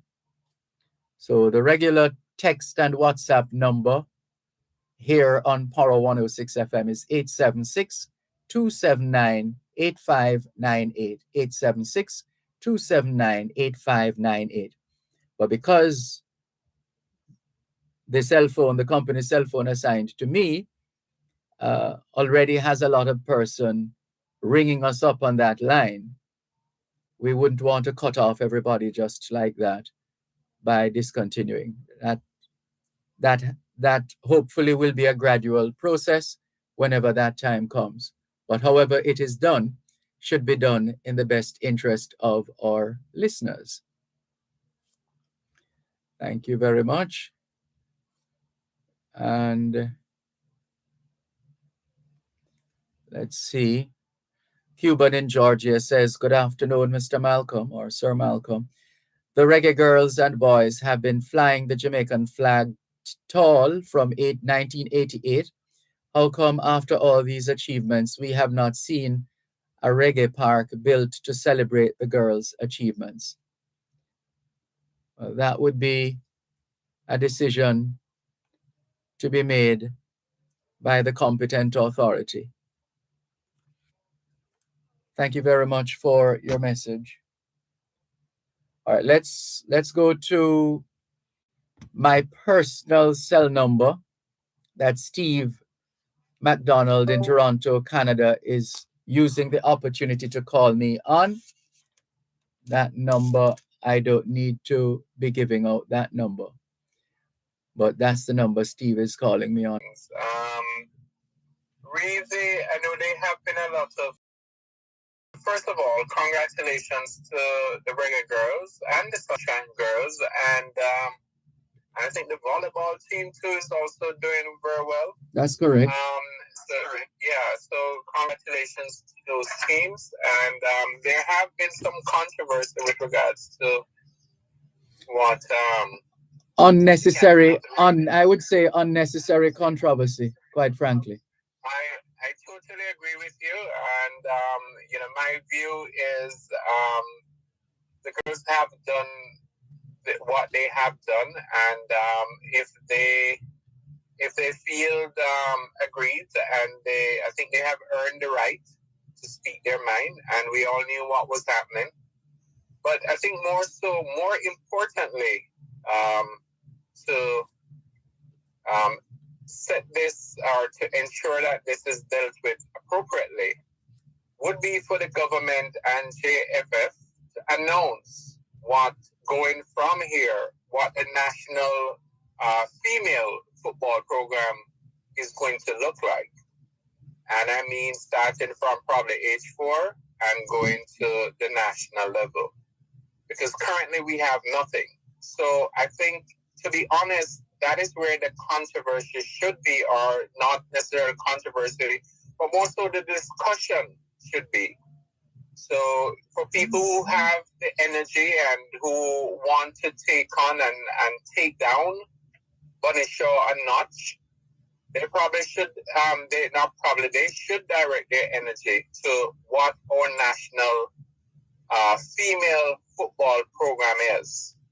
That is where they need to channel their energy, because I know that in the schools, the primary school and even the high school, we have nothing, and also at the club level, there is nothing. Right? They may have something, but it's really nothing. And in addition to that, I gather that we only have 5 homegrown female that is currently playing on the team. I think even that more is a national disgrace if someone wants to get about something. And that is because we don't have a program, even though our girls, our youth, they have shown us that, and certainly now our female, and I'll stay there, have shown us how well they can do if they are given the opportunity. And that is where we need to channel our energy, come off of Bonisha name, leave her alone, leave the reggae girls alone, hop off of them fender, and that person who was talking about not being able to talk, having to talk the Queen English. We can mix it up whenever we want. But redirect our focus and call the government to task, whether it's this government or any other government that come in, and the JFF. Tell us what they're going to be doing and create a national program for our female. I'll leave it there for today, Dervan. And thank you very much for giving me the opportunity, and I look forward to when you come home. Thank you very much, Steve. All the best. Thank you. Good. Steve McDonald in Toronto, Ontario, Canada, speaking with us here on both sides of the story, Power 106 FM. All right, this is a message. What is this one now? Let's see this. Please, greetings. Oh, happy birthday. Happy birthday to Mrs. Kirkland, Mrs. Nellie Findlay Kirkland, Mrs. Nellie Findlay Kirkland. Or Finley, it's not Finley. Happy birthday. Happy birthday. Features warranty, 1-year roadside assistance, free license and registration. Visit our showroom at 5 to 18 Hanover Street, Kingston, or call 876-948-5459 to book a test drive. This is the all-new Nissan Qashqai. Get there your way. You're listening to Power 106 FM. The time is now 4:15. For eternity, till then or then we'll stand. So rise and make a rise, and let us celebrate. Let's forget the past, independence gone is here. Rise and make a rise, and let us celebrate. Let's forget. Thanks a lot for staying with us here on your program, Both Sides of the Story, Power 106 FM. Still streaming live on the Gleaners website, go-jamaica.com, live on your smart devices all over the world, taking your calls on 876-922-4112-5, 876-922-4112-5. Here's a piece of history, a significant piece of history, which occurred on this day in 1735. Freedom of the press was established.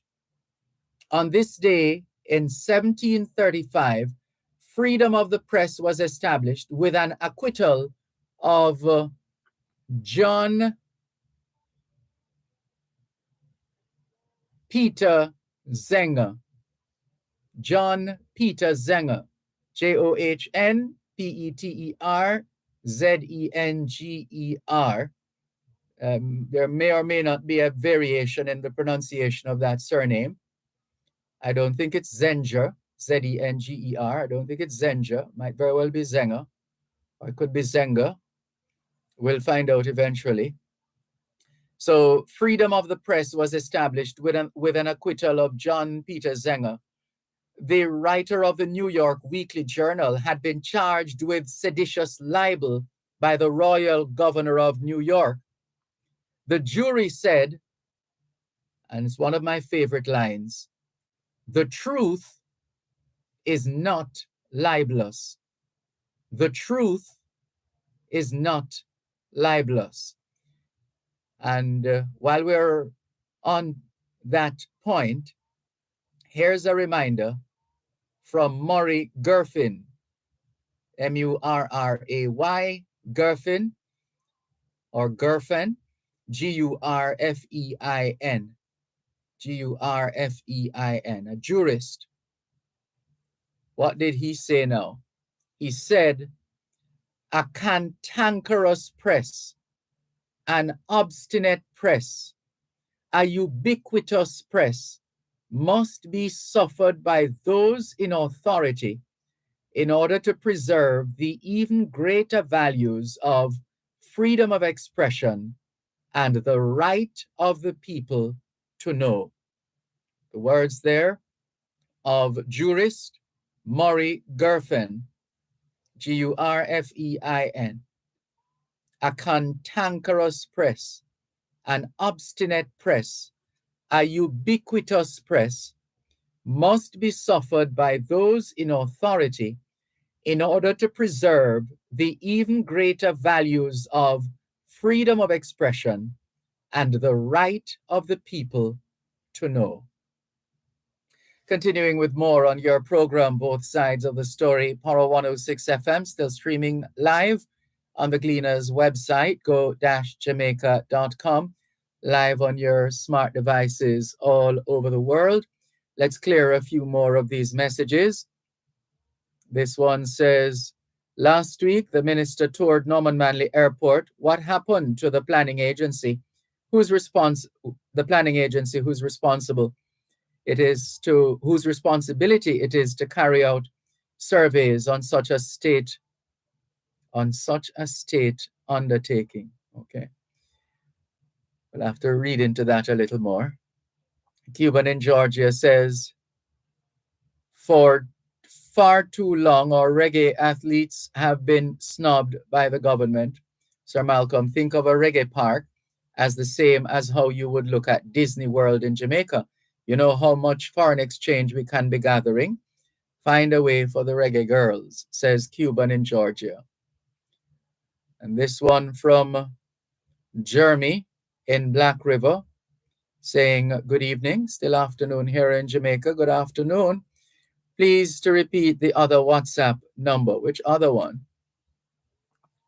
So the Power 106 FM has one WhatsApp number, which is the same as, I would imagine we'll still be receiving calls on the company cell phone that is assigned to me, 876-365-3346. Here's some more history as we continue to mark emancipation and independence at this time. Let's see. So we did mention that in 1509, after their first visit to the island, the first Spanish colonists came here under the Spanish governor Juan de Esquivel. They first settled in the St. Anne's Bay area. The first town was called New Seville or Sevilla la Nueva.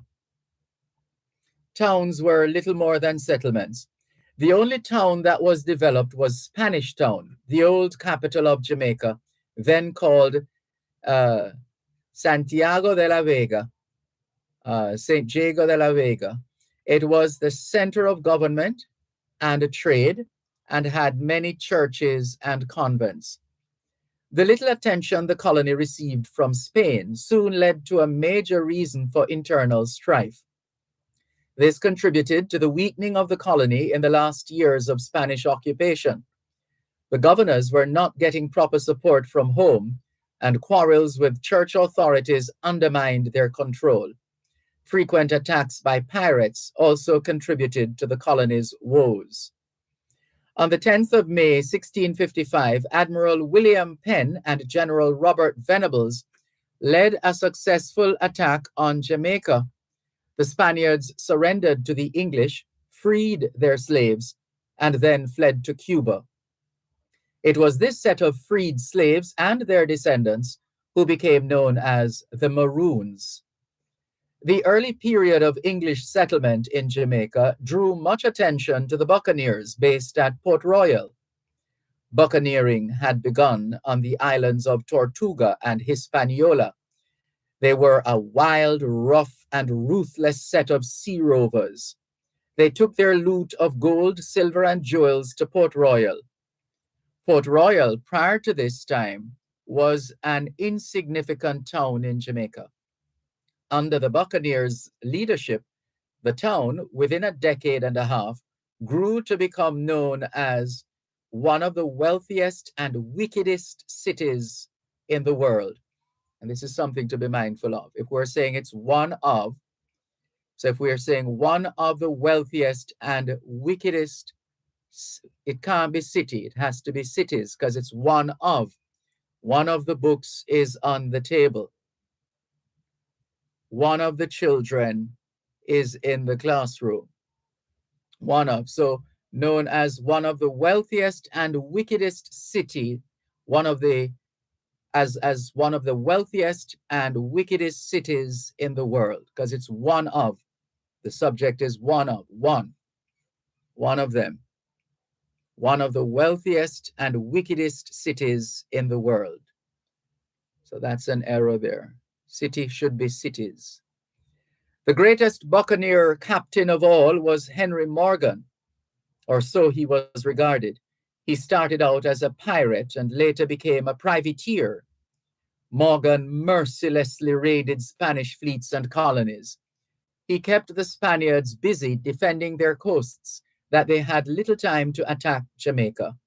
Morgan was knighted by King Charles II of England and was appointed Lieutenant Governor of Jamaica in 1673.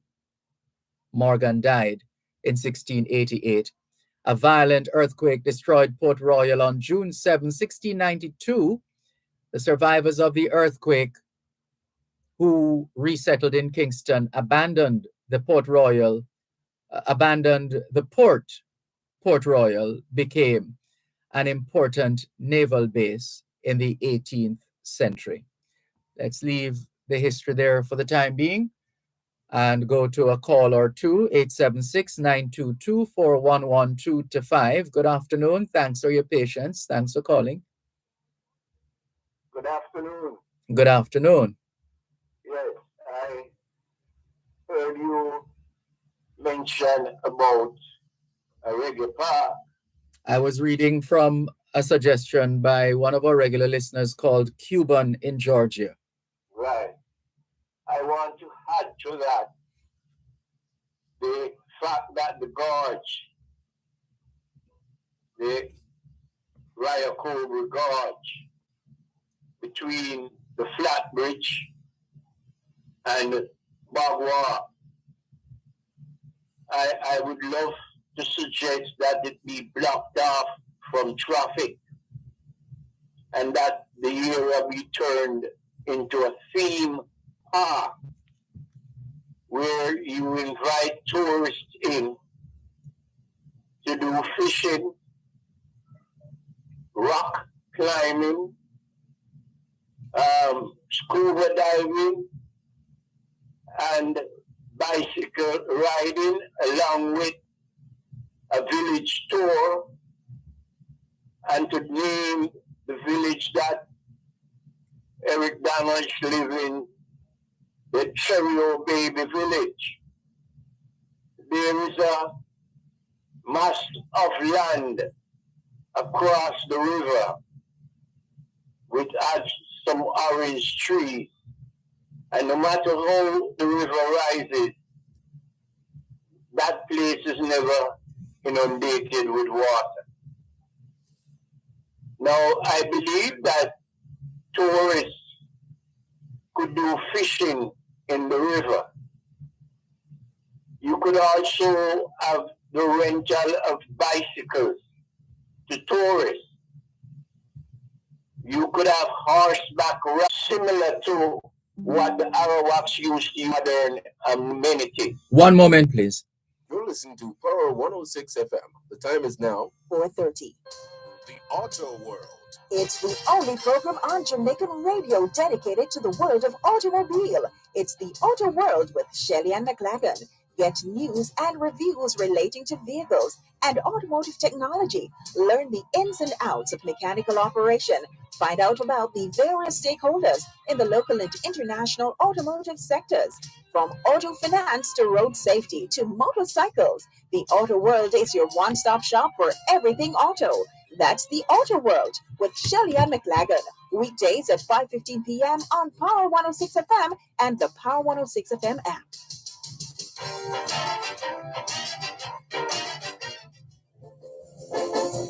Ours for independence, we know what's it.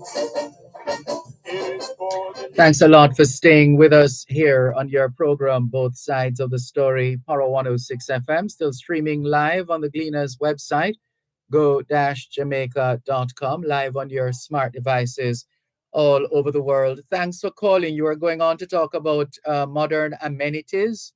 Yes, at that village. Yes. Right. You would also have what is known as bed and breakfast. Mm-hmm. You would establish over that property what is known as a stage that you would bring performers, reggae performers, foreign performers, yes, to have at least a monthly concert in that area. Now, we believe that the people presently living at Kent Village could also be provided with employment for that kind of facility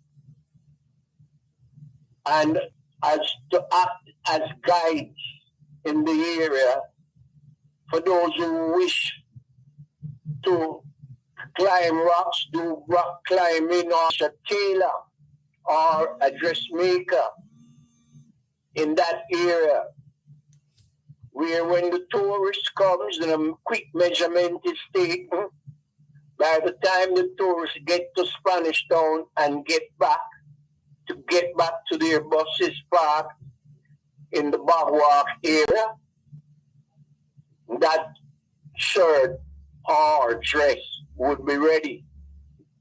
You could have braiding, because tourists like braiding, women especially. So all these things could be done for that gorge. The only problem is there has to be a control by NIPA on the industries that are upstream that keep emitting effluent in the river, which is killing off the fishing. Yeah? Mm-hmm. So I believe a project of that nature would be inviting to tourists. Sounds like you have. By using the railway that would go over to that village, you could have a swinging bridge. Yeah? Mm-hmm. One that is made to hold whatever weight that would be crossing it, go over to that village. And you dress the women in that area in their bandana outfits, whether it is shorts, dresses, or skirts. And you call it the Cherry Village, oh Baby Village, for the song which Eric Donalds made many years ago. A song that has been made popular not just by him, but by UB40 and others. Mm-hmm. Now, that is my little piece. No, we really appreciate your taking the time. This is, do you know, in the Caribbean that has dam of that size. Yeah, we're the scuba diving, and there is a thing that the gentlemen ride, which is almost bike-like, but it is used in water. Mm-hmm. Yeah, all that could be done in that area to make it a busy area, a fruitful area.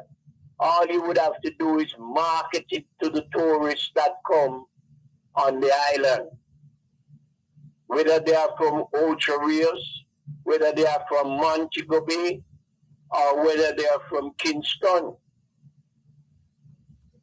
So I believe that now is the time that we should do that. You could ask the Chinese to dredge areas of that river, or you could let it stay the same way.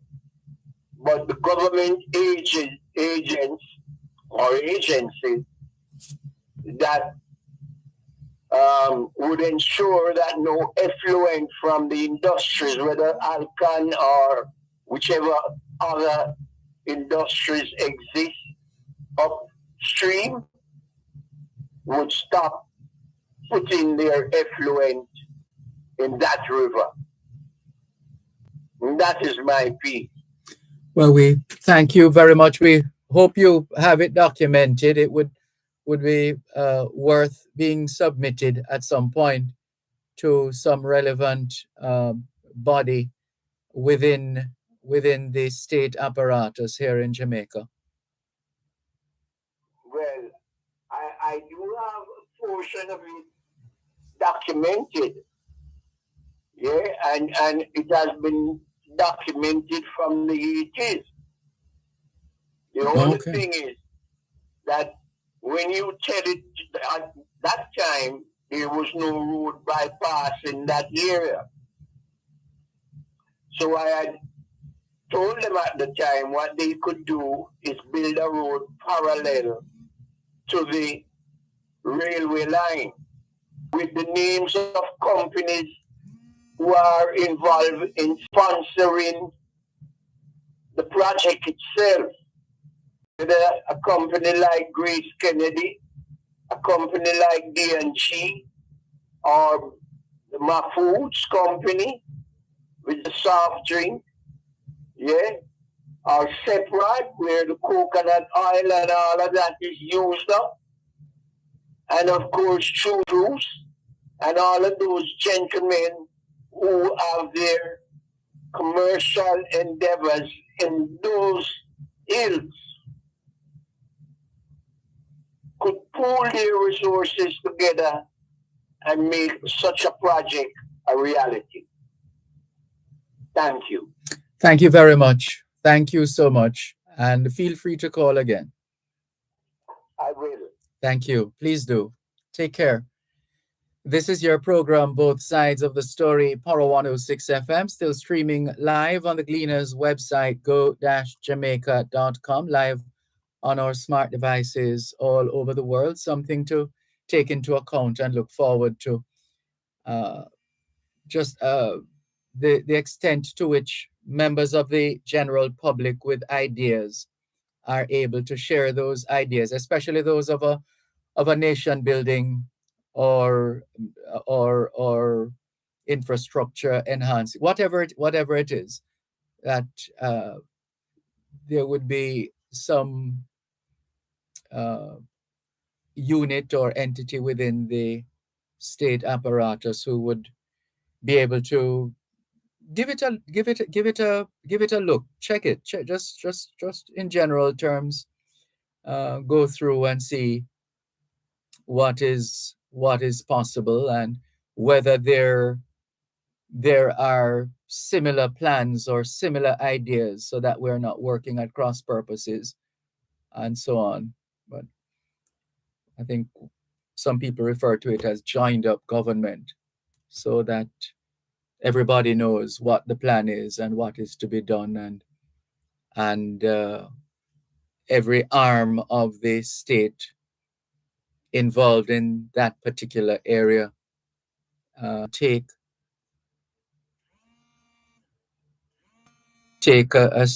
our role seriously when it comes to enhancing the development of our country. So we don't just stay on the verandas and in the bars and wherever else, but that some of those ideas actually get to the decision makers and ultimately bear some fruit or another. Thank you very much. As we continue with more on your program, Both Sides of the Story, Power 106 FM. It's coming up to the break, so let's take the break and come back.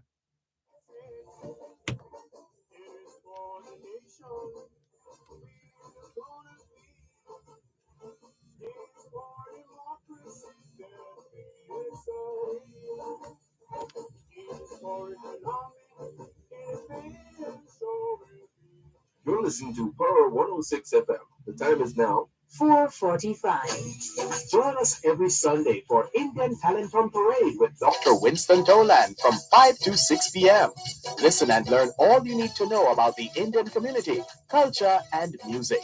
That's Indian Talent on Parade with Dr. Winston Toland, 5 to 6 p.m. every Sunday, right here on Power 106 FM and the Power 106 FM app.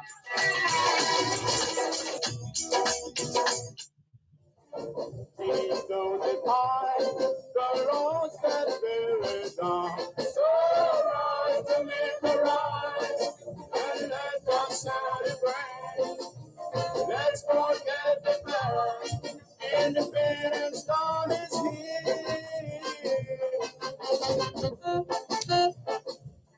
Thanks a lot for staying with us here on your program, Both Sides of the Story, Power 106 FM, still streaming live on the Gleaners website, go-jamaica.com, live on your smart devices all over the world. Cuban in Georgia says, Sir Malcolm, I must agree with that caller, fully endorsed what he said. Neville, otherwise known as Salah, says, Dervan, welcome back, my friend. Dervan, I listened to Zimbabwe. He's saying that there's no love and he's not able to stop and have his usual fun time. Dervan, what needs to happen is that people need to get back to basics where they'll send the children to Sunday school. It helps the children growing up to show love to each other. The parents are not sending the children to Sunday school. Hardly do they do so. The children need to attend regular Sunday school. And I'm sure you mean Sabbath school as well. Remember, not everybody is attached to Sunday school. There are those who are attached to Sabbath. Let's clear some more. Keep them coming. 876. Well, the numbers to call if you wish to join us in discussion verbally, 876 922 4112 to 5. 876 922 4112 to 5. The text line, same as the WhatsApp number, 876 365 3346. Again, that's not the company assigned. Well, that's a company assigned phone number. And that's 876 365 3346. But of course, the Power 106 FM text line and WhatsApp number, one and the same, 876 279 8598. All right. Cherry Henry, we see you. Good. Thank you very much. He says, good afternoon, Mr. Dervan and listeners. Have a good Independence weekend. Thank you. Same to you. Nico Don says, blessings, Mr. Dervan. Today is my birthday. Happy birthday, Nico Don, or Nico Don. Happy birthday, Nico Don. Happy birthday once again to Mrs. Nellie Finley Kirkland. Mrs. Nellie Finley Kirkland, who is celebrating a birthday today. And also Nadine Ritgard, otherwise known as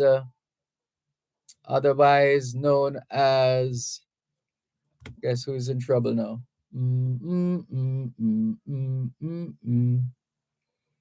Hold on. Right. She's otherwise known as Natalie. Nadine Ritgard, otherwise known as Natalie, having a birthday today as well. Happy birthday to you too, and all the others who are celebrating a birthday today. Maybe you're celebrating a wedding anniversary. Happy anniversary to you too. Donovan Campbell, good afternoon. Better late than never. Good to see you online. Thanks for joining us. And did I tell you about the pleasant surprise I had? I think I did. Getting to work this afternoon, and guess who was in the parking lot? No, it wasn't Renee Daly.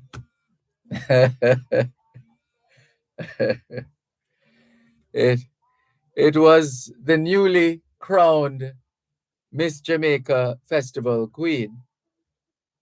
And yes, that is correct. The newly crowned Miss Jamaica Festival Queen.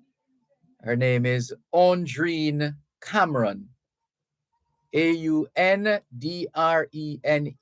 Cameron. She's Miss St. Catherine. So the Miss Jamaica Festival Queen 2023 is Miss St. Catherine Aundrene Cameron. Congratulations once again, Aundrene. All the best to you and to all the other queens. Good afternoon to you and congratulations. All the best. Continuing with more on your program, both sides of the story, Power 106 FM, still streaming live on the Gleaners website, go-jamaica.com. And perhaps a bit more of the history for you. How about that? The English settlers concerned themselves with growing crops that could easily be sold in England. Tobacco, indigo, and cocoa soon gave way to sugar, which became the main crop for the island. The sugar industry grew so rapidly that the 57 sugar estates in the island in 1673 grew to nearly 430 by 1739. Enslaved Africans filled the large labor force required for the industry. The colonists were impressed with the performance and endurance of the Africans, as well as the fact that African labor was cheaper and more promising. They continued to ship Africans to the West Indies to be sold to planters who forced them to work on sugar plantations. The slave trade began a popular and profitable venture for the colonists. In fact, the transportation of slaves became such a regular affair that the journey from Africa to the West Indies became known as the Middle Passage. The voyage was so named because the journey of a British slaver was three-sided, starting from England with trade goods to Africa, where these were exchanged for slaves. Afterwards, the journey continued to the West Indies, where the slaves were landed and sugar, rum, and molasses taken aboard for the final leg of the journey back to England. The slaves, however, were unhappy with their status, so they rebelled whenever they could. Many of them were successful in running away from the plantations and joining the Maroons in the almost inaccessible mountains. Several slave rebellions stand out in Jamaica's history. For example, the Easter Rebellion of 1760, led by Tacky, and the Christmas Rebellion of 1831, which began on the Kensington estate in St. James, led by Sam Sharp. He obviously has since been named a national hero. The Maroons also had several wars against the English. In 1739 and 1740, after two major Maroon wars, treaties were signed with the British. In the Treaty of 1740, they were given land and rights as freemen. In return, they were to stop fighting and help to recapture runaway slaves. This treaty resulted in a rift among the Maroons, as they did not all agree that they should return runaway slaves to the plantations. The frequent slave rebellions in the Caribbean was one factor that led to the abolition of the slave trade and slavery. Other factors included the work of humanitarians who were concerned about the slaves' well-being. Humanitarian groups such as the Quakers publicly protested against slavery and the slave trade. They formed an anti-slavery committee, which was joined by supporters such as Granville Sharp, James Ramsey, Thomas Clarkson, and later on, William Wilberforce. On January 1st, 1808, the Abolition Bill was passed. Trading in African slaves was declared to be utterly abolished, prohibited, and declared to be unlawful. Emancipation and apprenticeship came into effect in 1834, and full freedom was granted in 1838. The immediate post-slavery days were very difficult for the poorer classes. Though most of the English planters had left the islands and new owners were running the plantations, the old oligarchic system still remained. The will of the masses was not deemed important and hence ignored. To add fuel to the already burning flame, the American Civil War resulted in supplies being cut off from the island. A severe drought was also in progress and most crops were ruined. I think we'll leave it there for now. And thank you once again for the privilege of serving you on yet another edition of your program, Both Sides of the Story, for today, Friday, the 4th of August, 2023. The moving finger writes, and having writ moves on, nor all your piety nor wit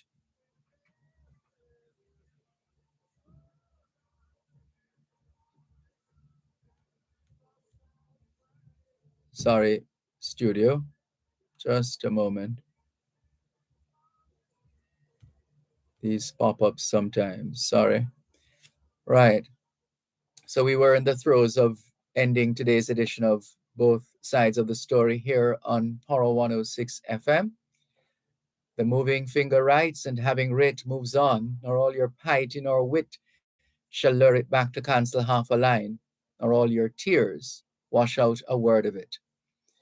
All things being well, Both Sides of the Story returns Tuesday afternoon, 2 to 5.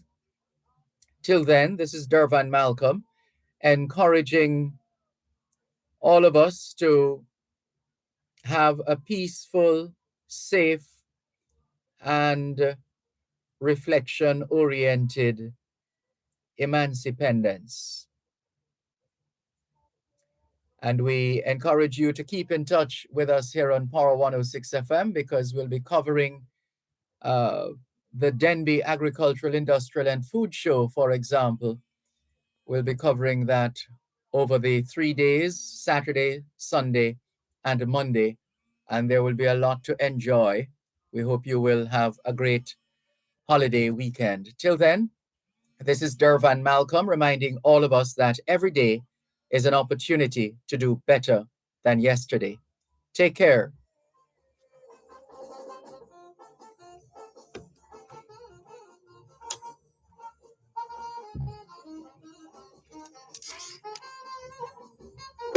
Hit that.